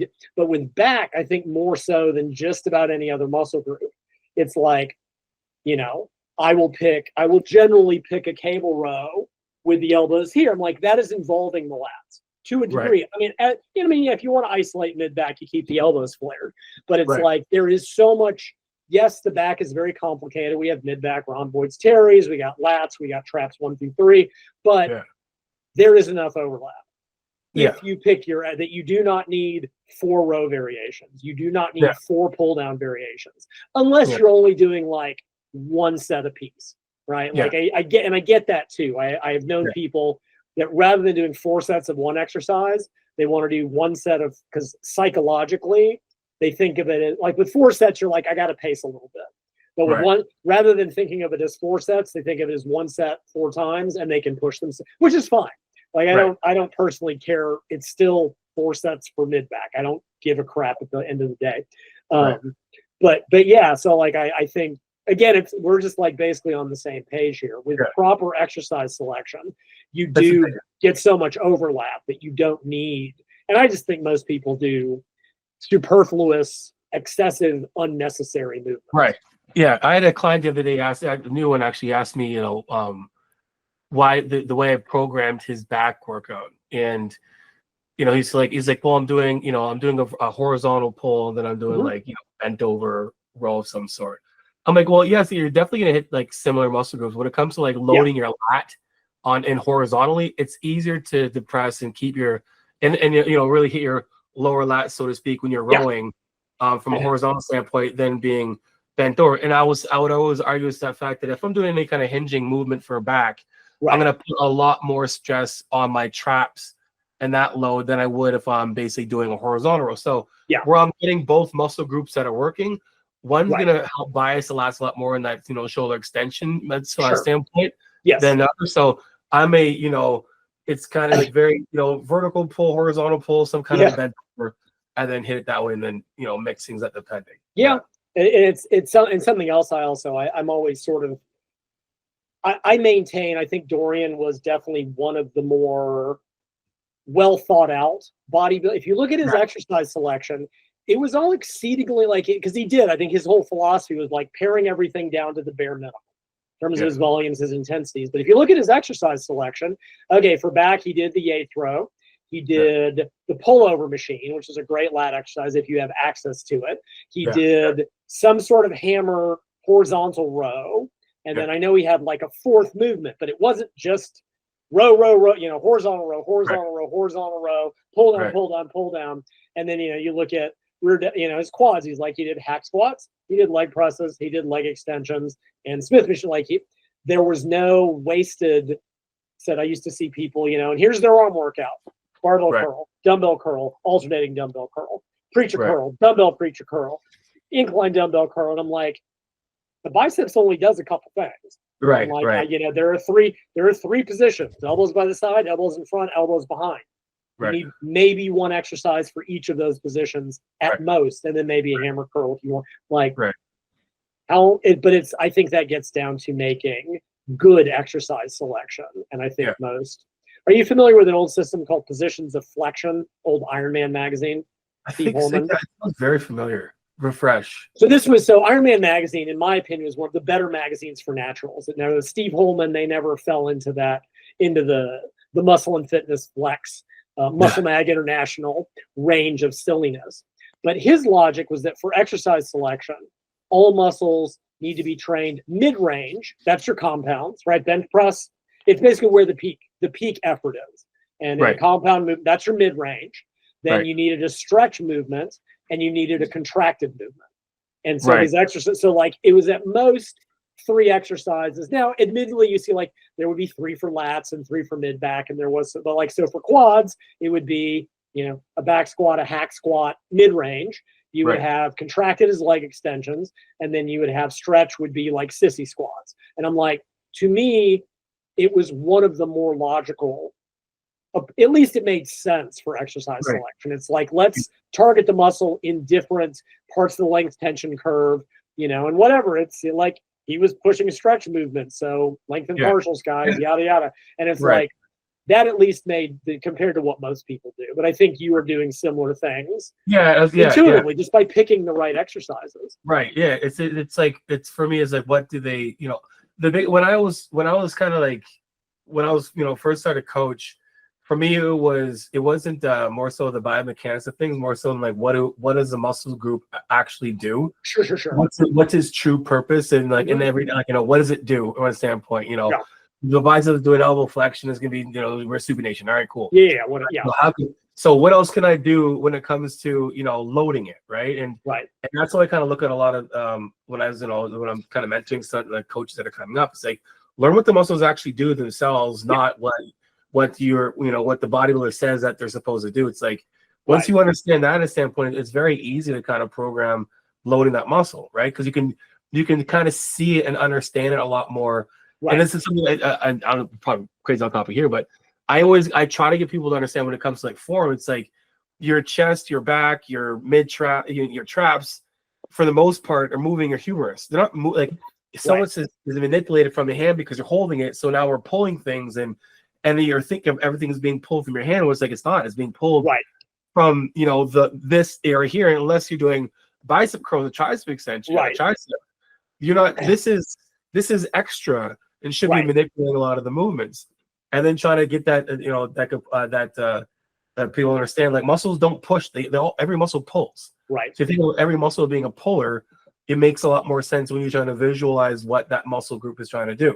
So I think pushing, it's like, yeah, my triceps pushing, but then that's why people are doing so much of this stuff when they're doing bench, instead of understanding their chest is pulling their arm in, right? So it's okay, I wrote this article. I use this with people I wrote this years ago, called Benching with the Pecs. And that's exactly, it's exactly what I teach. I'm like, with most people, they think push, they go, I only feel my shoulders and triceps. Like, no. I'm like, first, I tell them to think of a crossover. The pecs are pulling the humerus across the body.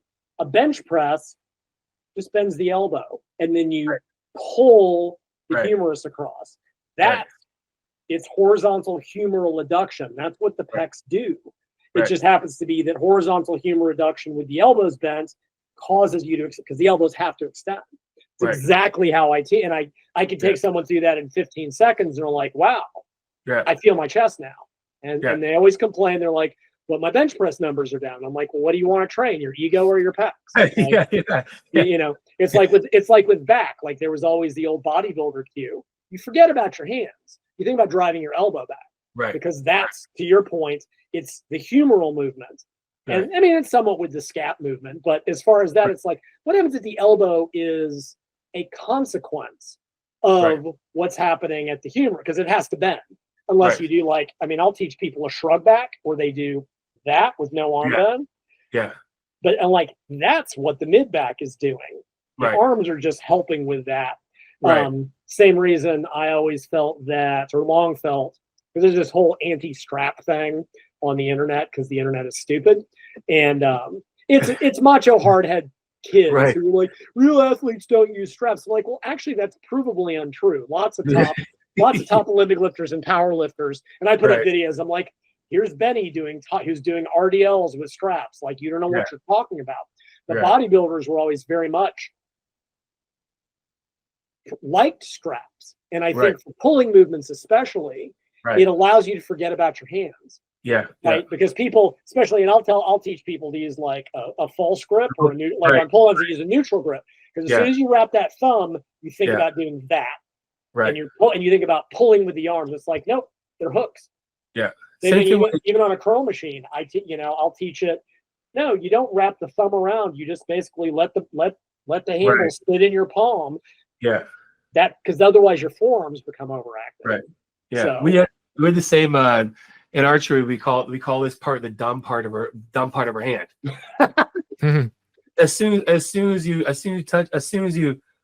start thinking here or use it, you pull the trigger right. with your elbow, and you're actually releasing. Interesting. Yeah. Right. That So, makes perfect. That makes perfect sense. Right. So you hold it, you grab some, you're like, and you're seeing this when your people are pulling and Right. and they're doing this. It's like it's an extension of your elbow. Like You've probably never seen this machine. This is an old, because I think I'm older than you. There was an old Nautilus machine, because Nautilus had some great designs. Like Arthur Jones, love or hate the guy, he was extremely intelligent. There was an old Nautilus machine. So imagine starting here with pads on my elbows, and you did. Oh that. yes, yeah. Oh yeah.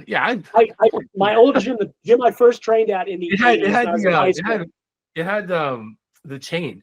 Yeah, we had one. We had one of those, and it's like the old pec deck, which is all it's like this, but you started here. There was a pad, and you went, and it was pure scapular retraction. It was pure horizontal femoral abduction, and it was phenomenal.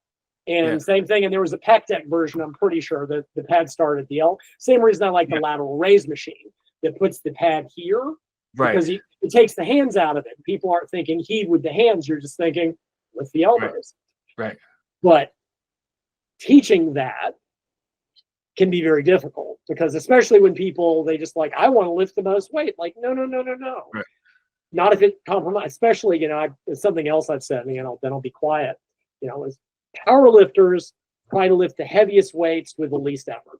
That's why they do all that shit with leverages, biomechanics. Bodybuilders, if you look at the techniques that they've developed, try to lift light weights with as much effort as possible. Right. Their goal has always been, whether it's whatever, the guillotine press, which I'm not a huge fan of, like big high elbow flare, tension, partial, 21s, rep and a half. Their goal is to make lighter weights, because powerlifters want to move the weight. Bodybuilders want to stress the muscle. Right. And I think that's a hard distinction for a lot of people to make. What one thing I want to ask you about, how much do you, when it comes to like a natural lifter, how much do you believe that form has weight in their progress? I think it depends on what we're talking about. I'm a big believer in proper technique, in the sense that you need to be involving the target muscle. Like, I never want to see someone using weight. If you can bench a lot of weight. If you're not using your pecs, I don't care. Like, you're a power lifter, that's perfectly fine. Get the weight up however it takes. Right. Are you asking about like strictness of form? Like, when I'm looking at form, I'm more so like, I'm always thinking about, when I say form, it's like you can successfully isolate the muscle that you're targeting. Yeah, no, absolutely. Like, I absolutely think, again, as much as we like to sort of dump on bodybuilders and bro science and all that, there is something to the mind muscle link. There's absolutely something to, because a lot of people are like, oh, you don't need to feel the muscle while you're training it. And that may or may not be true, but it doesn't hurt.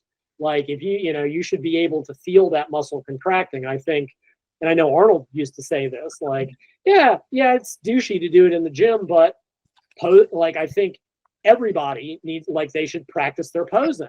Right. Like, learn some muscle control, learn how to actually fire muscles. There's, like, if you want to learn how to use your pecs, learn how to do that. Like, because if you got that kind of muscle control, you will be able to figure it out with properly cued bench pressing. Right. Because I'm big on progressive overload. I think getting stronger to moderate rep range over time is the way you grow. But doing it at the expense of good form, if that bad form means you're not training the target muscle, right? Right. Like if you're doing a barbell curl with your low back, well, it's a good low back exercise. If Right. you're, people are cable rowing and they're like, yeah, my biceps get a pump. Like, well, what about your back? Like, I don't really feel my back. I'm like, let me show you something. Right. And then, and the way I cue it, I would get behind them, put my fingers between their shoulder blades. I'm like, first just do, rep, Right. pull, and Right. squeeze. And they're like, and I would cue that. And they're like, holy crap, I can feel Right. my back. And I'm like, fine, drop your weight back 25%. And by the time you build back up to your current weight with good form, you'll have a back. Yeah. And so, yeah, I think absolutely. And it's safer on the joints and, all of that. I think you and I would agree completely that if the goal is to maximally stimulate the target muscle, you need to use not only the right exercises, also for the person, individual biomechanics, but in proper technique, that you're actually, is there Vince Garanda, who I'm sure you know the name. I don't know if you've ever read his stuff. He was both brilliant and insane. Like he had some genius ideas and he had some just absolute crackpot stuff. But he even said that the reason he figured out is that he studied anatomy and he looked into what all the muscles actually did mechanically to determine what he felt were the best exercises. And a lot of his exercises hold up today. Yeah. Gentlemen, if I may, to answer your question, Jonni, Lyle, you mentioned the importance of proper technique for safety and hitting the target muscle. Yeah.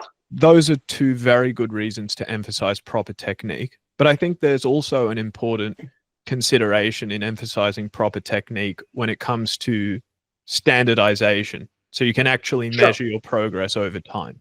Right. And so I could give an example to illustrate this.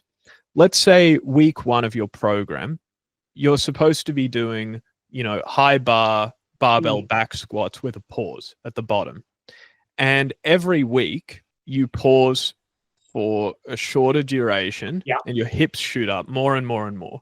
And so you start off with the goal, let's say, of targeting your quads. But over time, you're getting potentially no better a quad stimulus despite adding weight, just because you're involving more and more musculature and making the technique easier. So that also is a good reason to emphasize proper technique. You want to know that when you add weight to the bar, it is because the target muscle got stronger, not because you made the technique easier. I call that the Weider add weight, cut depth principle of squatting. You can see it in every gym where a guy 135, beautiful, 185, little higher, 225, little higher. By the time they get up to 405, they're barely bending. It's the Weider. And you do see that across the training cycle. Where when people are trying to add weight too quickly, suddenly that really nice quality cable row, suddenly the shoulder blades aren't getting back. Or if they're on pull downs, I like to see people lift the chest to the bar, because if they're doing this, it's taking less. And so as it starts to get heavy, they're like, okay, I got my aid, and I'll go. And then every workout absolutely. That's again, when people were misunderstanding my content, comments about progressive tension overload. And I'm like, yes, there are a lot of built-in assumptions here. And one of those is that your technique is not getting worse by the week for exactly the reasons that you said.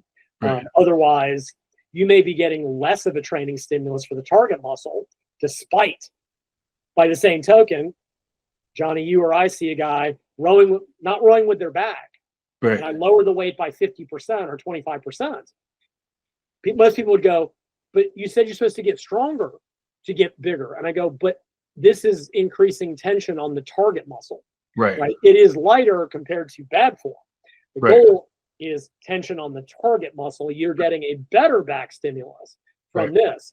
And as you build back up, it will. So yeah, I agree completely. Yeah. Talking of pull downs, I posted a set I did recently. I did 20 chest to bar pull-ups from a dead hang. And I got a lot of comments asking why it is that I go to a complete dead hang at the bottom. Why do I pause at the bottom? In a sense, it's kind of arbitrary. I could also just sort of bounce out of the hole. But I do it just because that's how I do it. I like to keep it consistent. So I know that when I add a rep, it's because I got stronger. That's your start. Yeah. Yeah. It also prevents you from, to your point, the sets start to get, it's a standardized, if you take a second rep, it's standardized. Otherwise, suddenly you're not getting a little bit of a bounce out of the bottom, and then you're not quite going all the way down, and all of that sort of thing, where you think you're getting stronger and making progress, but no, you're not. You're really not, in that sense. So, John, I'm curious what you think about, because there's that long-standing debate, like, should you use super strict form all the way through the set? Is it okay if towards the end, assuming you have good technique, this is assuming someone is well trained, they've got established form, they know what they're doing. Is it okay if they loosen up their reps a little bit at the end to get the set, or would you rather them stop? No, I think it's hard to get somebody to be able to judge themselves and say, I'm going to stop when my form's getting bad. They're going to stop way damn too early. So for me, it's like, I want to see form breakdown, but then again, it's like, how far away are you deviating from that isolated muscle? Right. So like, if it's to keep a pull-up, like easy for pull-ups, if I do the same thing. I'm all the way down, I'm all the way up. Right. Yeah. If I have to do, a little bit of a kipping, but not where I'm like kipping all the way up, just enough to, and I can still pull with my lats, I'm going to allow a little bit.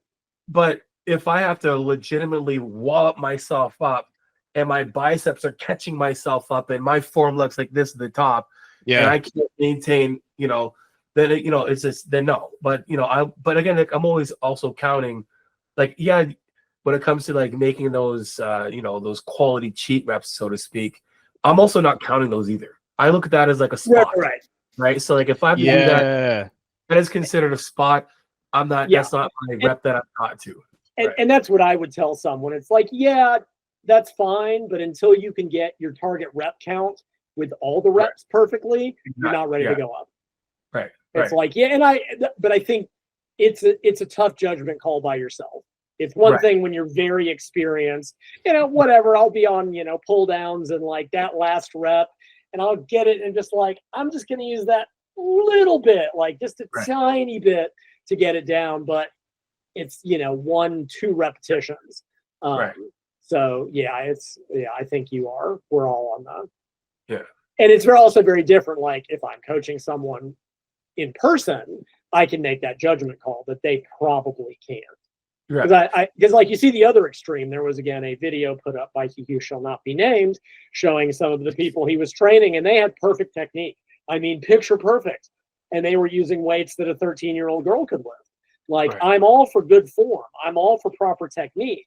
But you cannot, there can be that overemphasis of perfection to the point that, like, my reps are not completely perfect. I cannot add weight yet. I'm like, there is a happy medium to be had.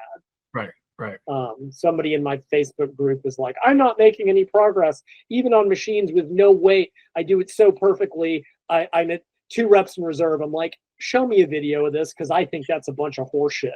Like, what happens when you add some, like, have you not added weight to the bar for 10 years? Like, what the hell are you doing? Like, I don't believe you. Like, I don't believe that you can actually be doing it to that level of, like, throw some weight on the bar and see what happens. So I do think there's a happy medium. I mean, I certainly don't want to see every rep be heave-ho, cheated BS, but the last couple reps, maybe. If I ever get permission from my client to put the video up, it's probably the funniest thing ever. It's I think I was telling you about before, but she was coached by Mino Henselman, whatever, and her her form is, like, I correct it, but it's like, it's good. But it's good for the entire set. And I had to, I was like, this is why I like using rep ranges, because, if you could do more than the max rep range, then it's too light. If you can't do the minimum, then it's too heavy. And I want you to struggle to get at least to the minimum. Then on a week-to-week basis, add more reps until you get to the max, and we go up in weight. It's an easy Charles Poliquin, thing we did. So she was like, well, maybe, I'm like, send me more videos, and I'll let you know. Like, I'm expecting you to have some kind of form breakdown. And I'm like, you have 5 reps in reserve. I'm like, you have 5 reps in reserve for every one of the exercises you're doing. You need to. So she So, after about a week, she's mind blown. Oh my God. Like, oh my God. I didn't know. I know I could train like this. And I was doing the RP stuff before, and they didn't really have any, and they just, you just kind of would add weight as you went, or reps would go up in a week, and then you just would have deloads for no reason. And it's like, and she was literally like, now that I know how to train like this, I'm excited for the next 6 months. Yeah. Because like God knows where I could have been if I was doing this for last. And she was doing this. She was been a disciple for 4 years. Right. 4-year disciple. Of yours? One of my clients. Yeah, one of the clients I used to be with. I have a few that come over from the guys, and not to beat them down, but like just reality is. Yeah. Like they get over, and then like when someone gives them actual challenge and like watch them, they're like, whoa, I wasn't training. It's like, yeah, because you're natural and you can't get away with what they're doing. Sorry, right? Like it's and that's the base of it, right? Like, oh, you're training 4 days a week, and you want to build a lot of muscle, and you're training muscle once a week, and you do it 3-4 reps from reserve, and you're doing a deload, for just to do a deload. It's like, well, when are you supposed to like grow? Right. Well, that gets to where we started, is that stuff that will work. Whether or not it's optimal, we can debate, but like what will work when you're on enough gear will not work as a natural period. Right. But it works the other way around, right? Right. Yes. And I've known several coaches who, developed various training system, Blade, Boris Fagerly, Brian, who worked with people that were on anabolics. And like, there's no doubt enough drugs will overcome good training. Doesn't matter. Duchesne once famously said, one of the things he got very, very wrong. This is when supplements were starting to develop. And he said unironically that he felt that naturals would soon surpass drug fueled bodybuilders. And that is so hysterically wrong. Like, again, I mean, whatever, it is what it is. He was wrong about that. And the fact is, naturals are no bigger now than they were 20 years ago. But but again, the point was, hang on, what was I getting at? Oh, right. So these coaches who have these systems that work very well in naturals based around progressive tension overload and a certain frequency and volume, they're like, when they have worked with people that were enhanced, who had been doing whatever goofy stuff, when they put them, there is no doubt that even if drugs will overcome stupid training, I think drugs plus intelligent training will overcome both. Right, and that's exactly why. And that's what you do. Right. Which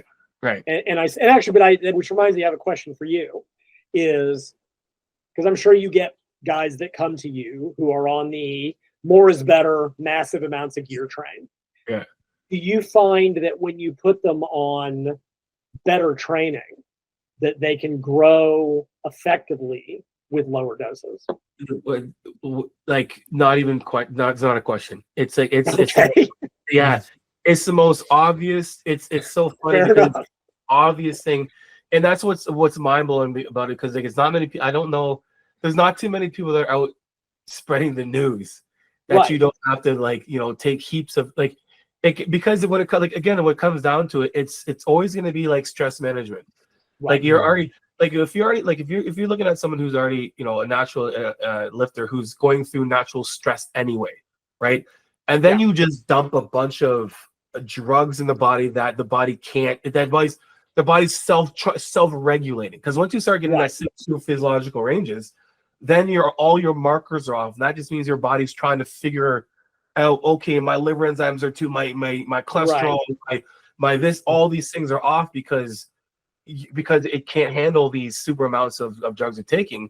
But when you decrease that and you put it in a range where you're getting the most out of a little, it just you grow like it happened. That's literally happened with me when I started COVID. I should say the C word. Edit that out before you. No, it's fine. Yeah. But I was supposed to do the Toronto. I was supposed to do the Toronto Pro and the California Pro, and then they basically canceled. You can't travel anything yet, stay home, whatever. And it was Greg was my bubble buddy, my bubble family thing, whatever. So he came over, and I'm like, well, I'm already on my stack for. I was gonna start my prep, whatever. And then he's like, I'm just gonna lower it, and he's like, he started his HRT already back then. And I was like, I'll just do 150 milligrams of test. That's it. And, you know, I did that for that lasted the entire, you know, during the pandemic. And I was blown away by how much I preserved in terms of muscle, but still could grow. And how I was still like easy numbers. Like I was still pressing 120 to 150 pound dumbbell incline for like 10 to 15 reps, you know. And this is, and I'm sitting there like, why was I doing 3 grams of and then it's like, okay, that makes a lot of sense why things happen the way they did, because my body's in turmoil, like an absolute turmoil, and I'm trying to overtrain turmoil. I'm trying to out diet turmoil, and it's just like, I'm gonna grow and get to a you know, this is just because I'm gonna grow, but the physique I was able to achieve right before I stopped, I was supposed to do 212. I had probably my best physiques, best conditioning, best everything from that, you know. So it's like everyone I get that comes to me with like, I'm doing this, it's like, here, try this real quick, and then they're like, oh my god, I feel better, I look better. It's like, yeah, because you're not toxic. It's like, period. Yeah. All right, well, that was easy. Yeah, it's just convincing more people that, you know, there's no question, it's absolutely true. I'm like, all right, cool. Right. Well, I mean, like, you know, it's like my confirmation bias is like, you know, my little group of people that I know that are very anti a bunch of gear type thing, right? There's too many people out there that are like that still don't understand that you don't need as much, even though, like, you know, even for like the Olympia guys, of course they're not going to look that way if they're not on the amounts that they're doing. Sure, but they can definitely they can do a gram less. They can do a gram less.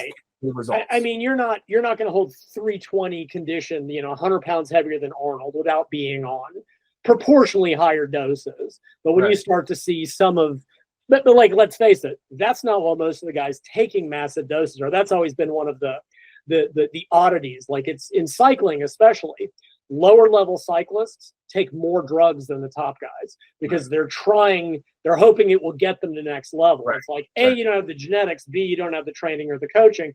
And I imagine the same thing is I saw a guy in a forum.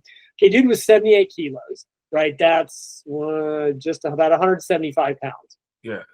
Lifting, doing he was taking 3.5 grams of gear and wondering why he felt sick all the time.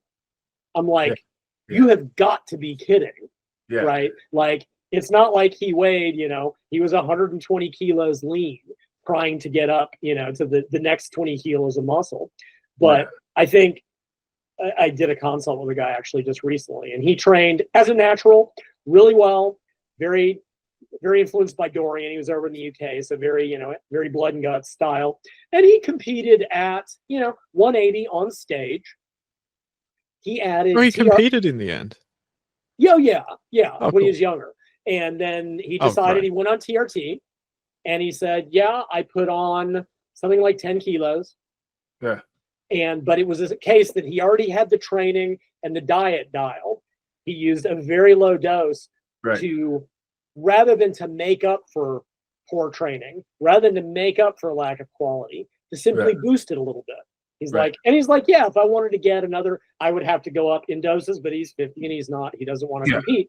But it was and my coach even, like, I mean, obviously he didn't do this, but his belief, he's like, if he were ever going to use drugs with his skaters, he's like, I would find the maximum volume they could tolerate naturally. Right. And then give them a little, but not change the training. Just give them that extra little boost of recovery.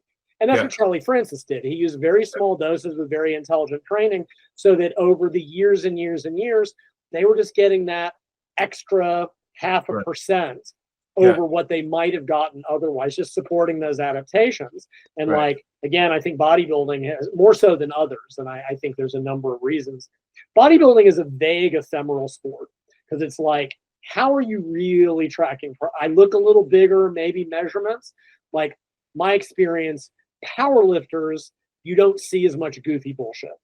Because powerlifting is very objective. You either put more weight on the bar or you don't, right? You either improve your lifts, you either lift the same weight faster, or you lift more, or you don't. You know very, very quickly if your training is working. Also, progressive overload is built into their mindset.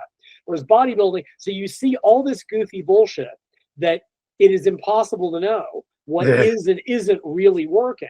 And when you feel like you've plateaued, you don't address your training. You just up the, you know, people talk about escalating volumes. I'm like, yeah, they're escalating the volumes of their gear rather than trying to figure out maybe they're using the drugs to make up for the training rather than to amplify the benefits.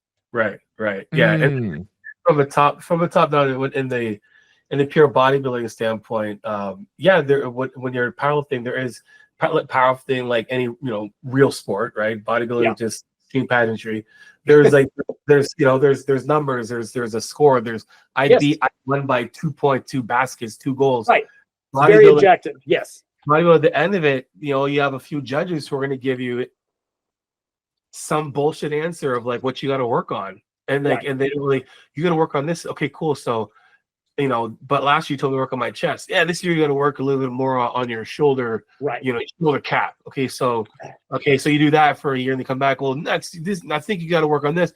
So then you don't really like, are you keeping up with the other part that you enhanced? And then are you really, is someone actually writing the stuff down and taking proper pictures and measuring the stuff on? It's like, no. And you see a lot of that, and especially in the female side of things, especially when it comes to bikini. Because I see that girls like, they told me I have to work on my upper glutes, you know, on my glute shelf. I'm like, what kind of my hamstring tightens? I'm like, what part of the muscle is that? Yeah, you right. Know, well, how do you? It's like, what do you talk? Okay, cool. So do you go back and you train that? And it's like they don't have an answer for you, so you don't have a proper, you know, way to measure, you know, progress. Right. So it's a crapshoot of like, I like this better this year. Right, especially, I mean, in the competition sense, but even in like a training response sense, it's like, all right, you're gaining maybe a pound a month as a natural if you're lucky, and maybe double that if you're enhanced. And it's like, that's spread out over the body. That's just, it's not even visible. Like, are my biceps bigger? Am I just glycogen loaded? Maybe I'm just fatter. Like, it's so difficult to really assess, especially on your own. That's where you need to have a coach with a good eye. But I mean, female physique, because again, I watched this during the 80s. Oh my God, it was such a schizophrenic sport. This is when it was just bodybuilding. This is before all the other divisions came out. And like this year, they wanted this. And this year they want, like, men were easy. We want you to be big and ripped. Like the male side of the sport was very, I mean, yes, it changed and we got into the mass monsters and 1 year a little bit more conditioning. But with the women, it's like, all right, this year we're going to we want muscularity. This year, you're too muscular. We want, you know, and that goes back to watching Rachel McLish beget Corey Everson, beget Bev Francis, and and it was just like there was every year, the women never knew what the judges, and I think, I mean, at least with the new divisions, that eliminates some of that. It's like, this is bodybuilding. This is about size, symmetry, this is bikini. This is wellness. It's about big booty bikini girls, right? Yeah. These are the divisions, which is better. But even so, it's like, what do the judges want this year? What is any given judge? Right.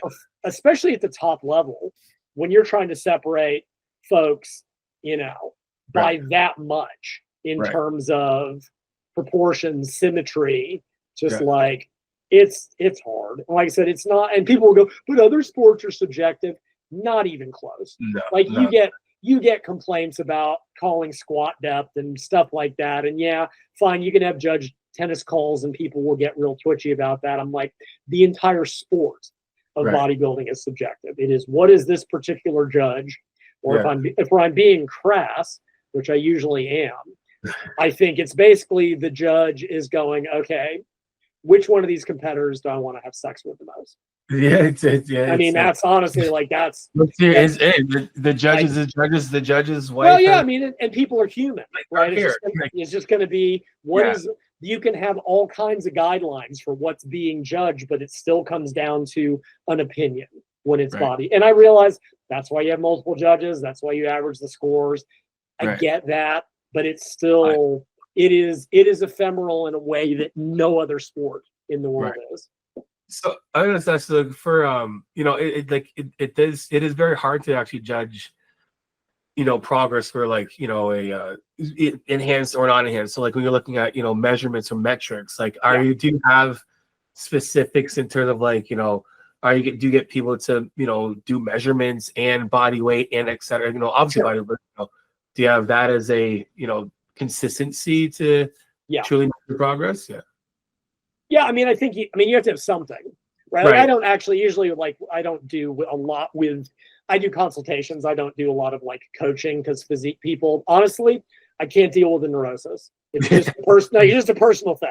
Powerlifting is one thing, but dealing with the endless emails of I ate an extra tomato, I don't have the tolerance for it. It takes.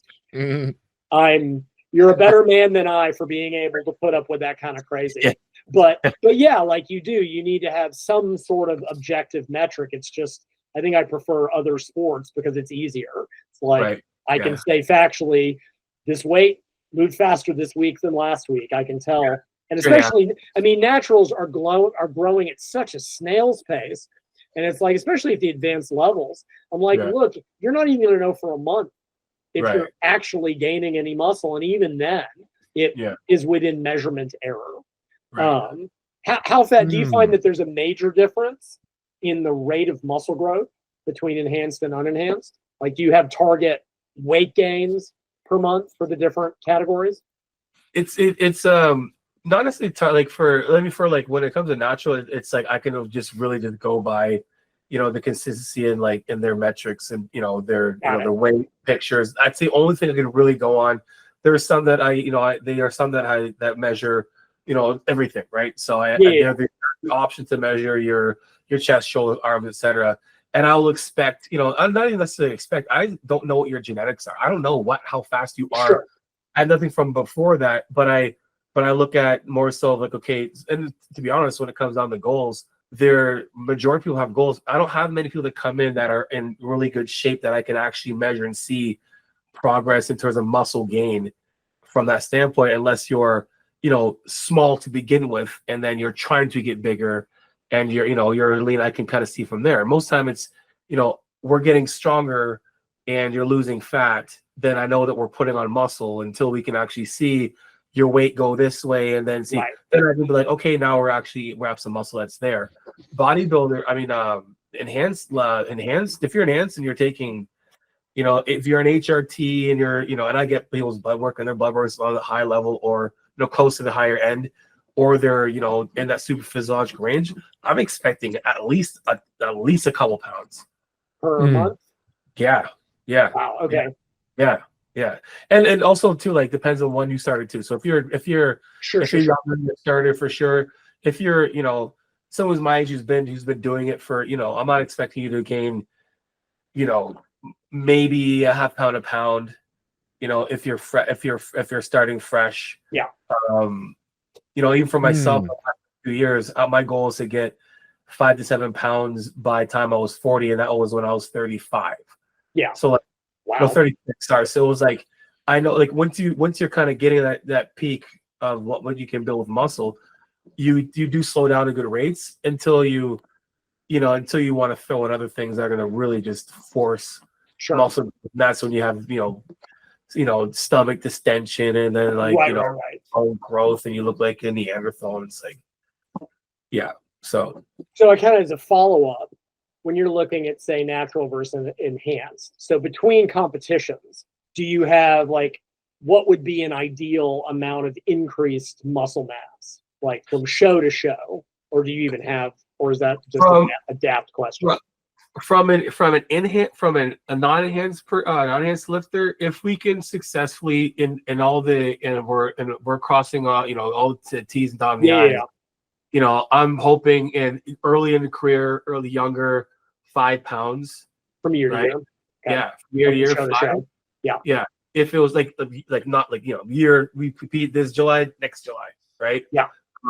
For enhanced, it's there's a few factors. It's how much are they going to do?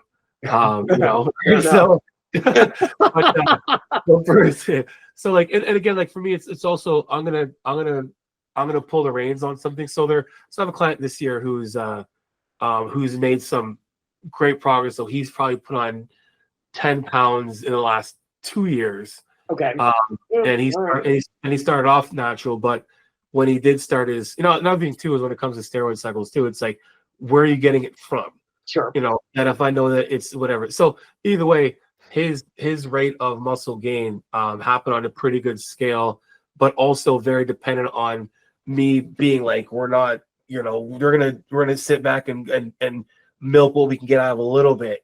Yeah. And this year, it's like, hey, Johnny, I'm like, okay, then we can push a little bit, but understand the risks. Now, I'm not talking about we're pushing in terms of like thousands. It's like 400 to 500, milligrams.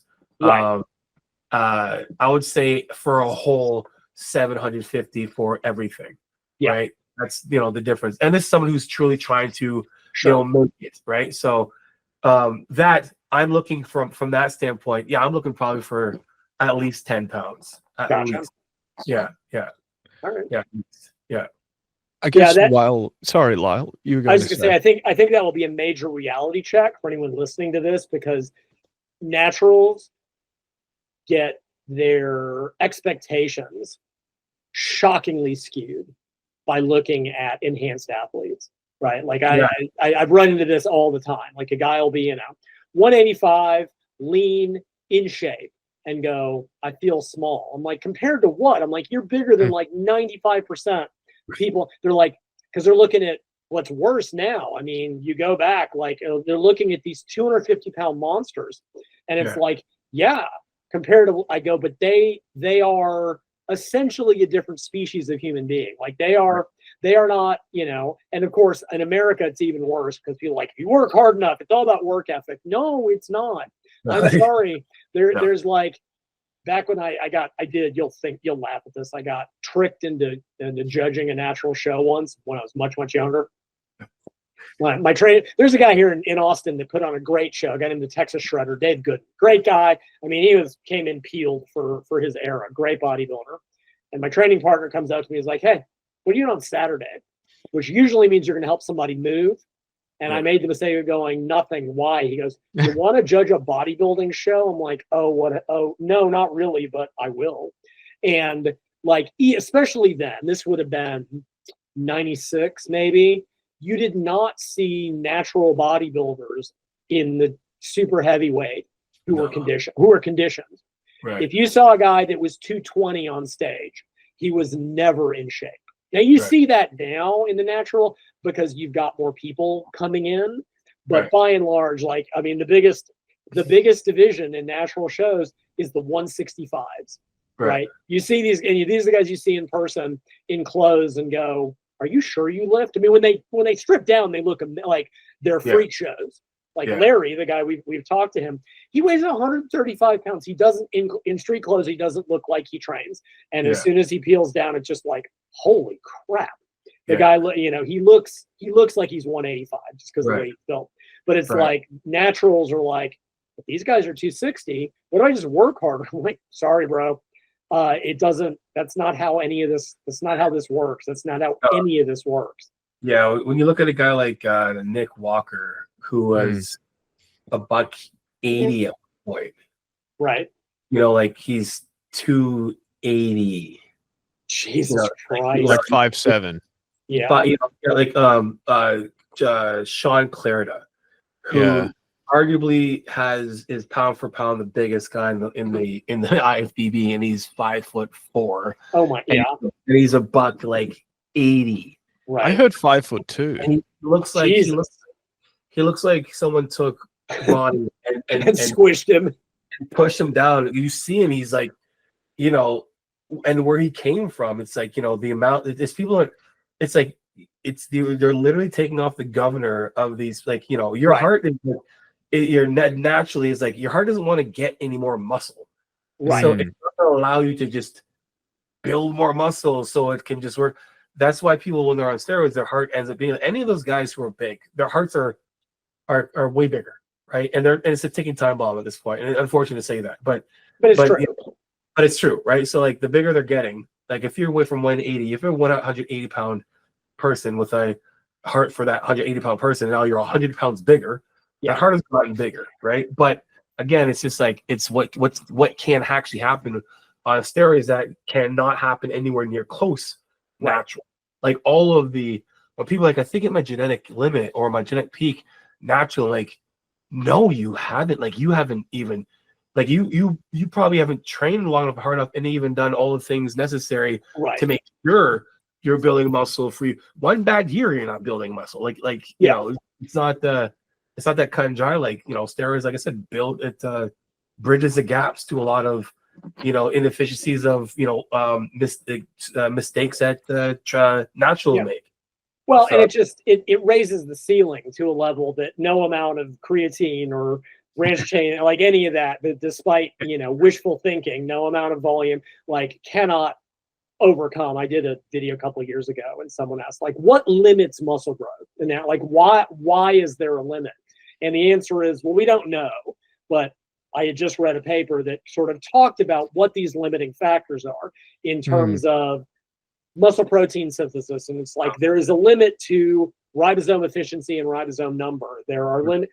And why? Now, again, that's just kind of rephrasing the question. Well, why are there these limits? And what they kind of likened it to, or like the conclusion they came to, and I think this is the case, your testosterone levels, whatever they may be, can only support a certain amount of muscle mass.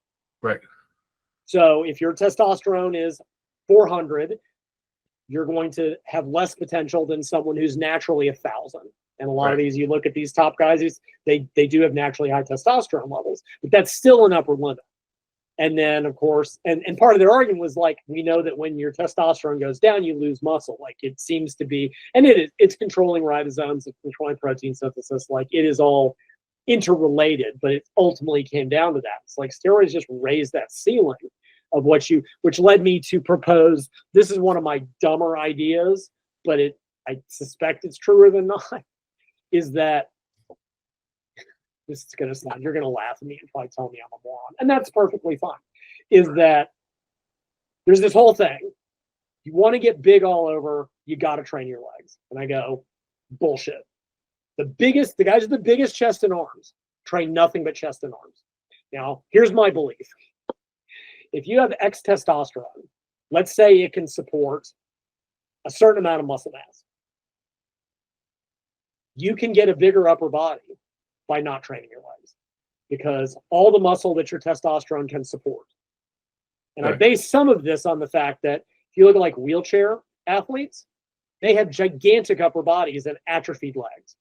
And I maintain this is because when you put all your adaptive energy, all your hormones, like I maintain that if you want the biggest upper body possible, and you see the same thing, specialists always outperform generalists.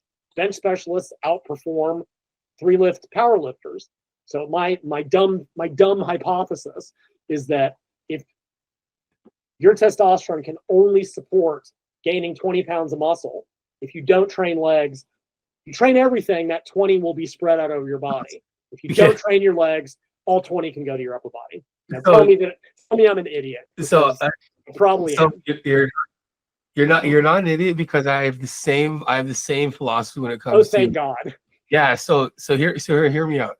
I always make this point to new users, right, who are getting into bodybuilding or whatever it is. I'm like, make sure your programming's properly because this is the peak time where you can make the biggest improvements. So there's a few guys that I know that, for example, your legs are your weakest part or your back is your weakest part. Don't waste that first bit of what your body can give with their biggest cycle you're gonna have, and you miss all of that growth putting it in the wrong area.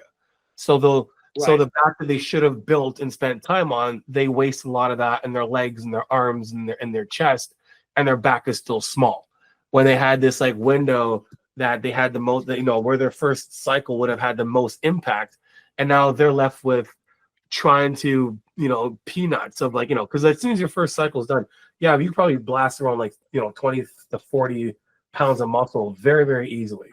And you want to, if you after that, it's small. It's very, very, very small because again, it also comes to how much your body can actually handle. Genetically is too when it comes to steroids. So I agree with that. You can blow away. Cool.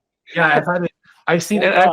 And I've watched it happen. I've watched guys I'm like, why'd you waste a whole year, like a whole 2 years, and your back is still small, Right. and or your quad sweeps. This is still genetic in terms of shape, but like Sure, your legs are still not. You waste it now. Now you're trying, and I see these guys that are peaking out every year now, putting on foolish amounts of fat. They died down. Well, yeah.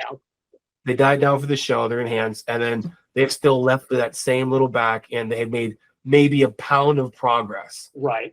When they could have had a nice, beautiful back, what they could have handled in that first, year of their stuff. So I agree with that. Cool. Yeah, I've had that theory. Okay, I actually can't say I do agree. Okay, I agree. I love, Lyle, your hypothesis about a hormonally mediated ceiling to muscle growth, but more as a local rather than global phenomenon, if that makes sense. But testosterone is systemic. Yes, but its impact on muscle growth, I would argue, are regional, based purely on anecdote that you've got these experienced natural lifters who have basically maxed out their muscle growth in every region other than just one untrained area, often the neck. And then they see huge growth in that region despite having maxed out their gains everywhere else. Could they have seen better growth in that region had they trained it from the start, like in a counterfactual world?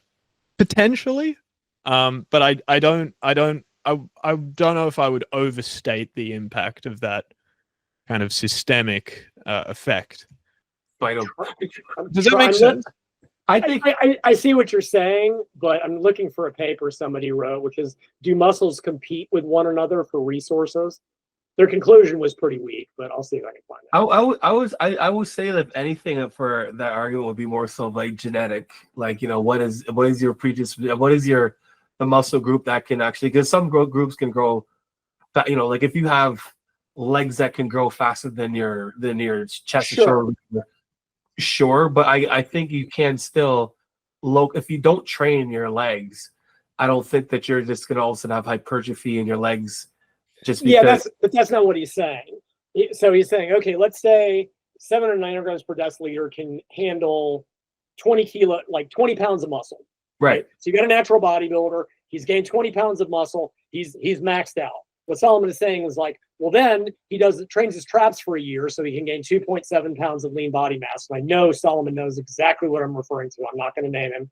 Is all of a sudden this guy who's presumably maxed out everything else and presumably is using up all his available testosterone, trains his untrained traps. They can still get there. Yeah, because they gained that half a pound. But for all you know, if he'd done a bicep specialization cycle, his biceps would have gotten a quarter inch bigger. Whatever. I'll send you this paper, Solomon. It's a funny read because the paper is terrible. It's terribly written because it was by one of the research groups, and they were like, well, we anecdotally noticed that people who only trained one muscle group and the other group that trained both of them didn't get the same size gain. I didn't. Like, yeah, just looked like that. So I don't know. Like I said, it's a dumb hypothesis, maybe. You need to send me some Lyle or both you too, Solomon. Send me whatever you guys follow up on. They're like, this is a good read. Send it to me, please. You guys have some juice over there. Well, I definitely think you should read Sapolsky's book. I will send you. It's called Why Zebras Don't Get Ulcers. Sapolsky he's a Stanford researcher that studies neural death, or used to, and then in the summer he studied savanna baboons. And he wrote this book on stress physiology. And the premise is why zebras don't get ulcers. And here's the punchline, is that acute stress is adaptive. We know that if we have short-term stress, that can cause an adaptation and we can adapt to that. Whereas chronic stress, that's what causes all, and this kind of ties in very much with what you were saying about chronic overtraining and chronic stress load and stress. So he's like, it's not that stress is good or bad. Acute stress is beneficial. So he's like, zebras don't get ulcers because what happens in the animal kingdom? They have a short-term acute stress, and assuming they survive, they get stronger. Whereas humans, we get stressed about our job, our relationships, our taxes. We live in this chronic low level, and that's but he has the ability to take really complex science and not only make it understandable, but really engagingly funny. The guy's a great writer. He's done some great essays. One's called The Trouble with Testosterone. And he just like, he gets these micro obsessions and writes these great essays about stuff. But he's done like 3 editions of it. And towards the end, he gets into a lot of like, okay, great. Here's all this theory, and you're chronically stressed. What do you do other than be SOL? But he presents like, here's what we know from the research, ways to improve. And there was a big focus a few years ago on like, you got to reestablish parasympathetic tone, and don't be in sympathetic overdrive all the time. And there's absolutely something to that, whether it's breathing or massage or just general recovery and HRV and stuff like that. But Sapolsky's book, I think you would. Yeah. It's one of those that I can read every year and I'll get something new out of it. It's truly, it's like one of those, if I was on a desert island and had 5 books, it'd be in that list. It's a phenomenal book. I think you really enjoy it. I mean, it's I like that that whole stress management, because I see a lot of it's for sure, you definitely could see the effects of it, when it's ruining or halting progress for an athlete. Yep. And when it's lowered, when you're seeing it's aiding to its progress, but it has so much more when you're talking about that little bit of that little dosage of like stress that we're getting all the time. When it comes to the people that I coach that aren't athletes, that are just trying to lose weight, get in shape, there's so many of those stresses in their life that you have to manage, or try to get them to manage so they can actually see progress. A lot of times when it comes to your general pop trying to make progress, it's the stress level that is halting a lot of their progress more than anything else.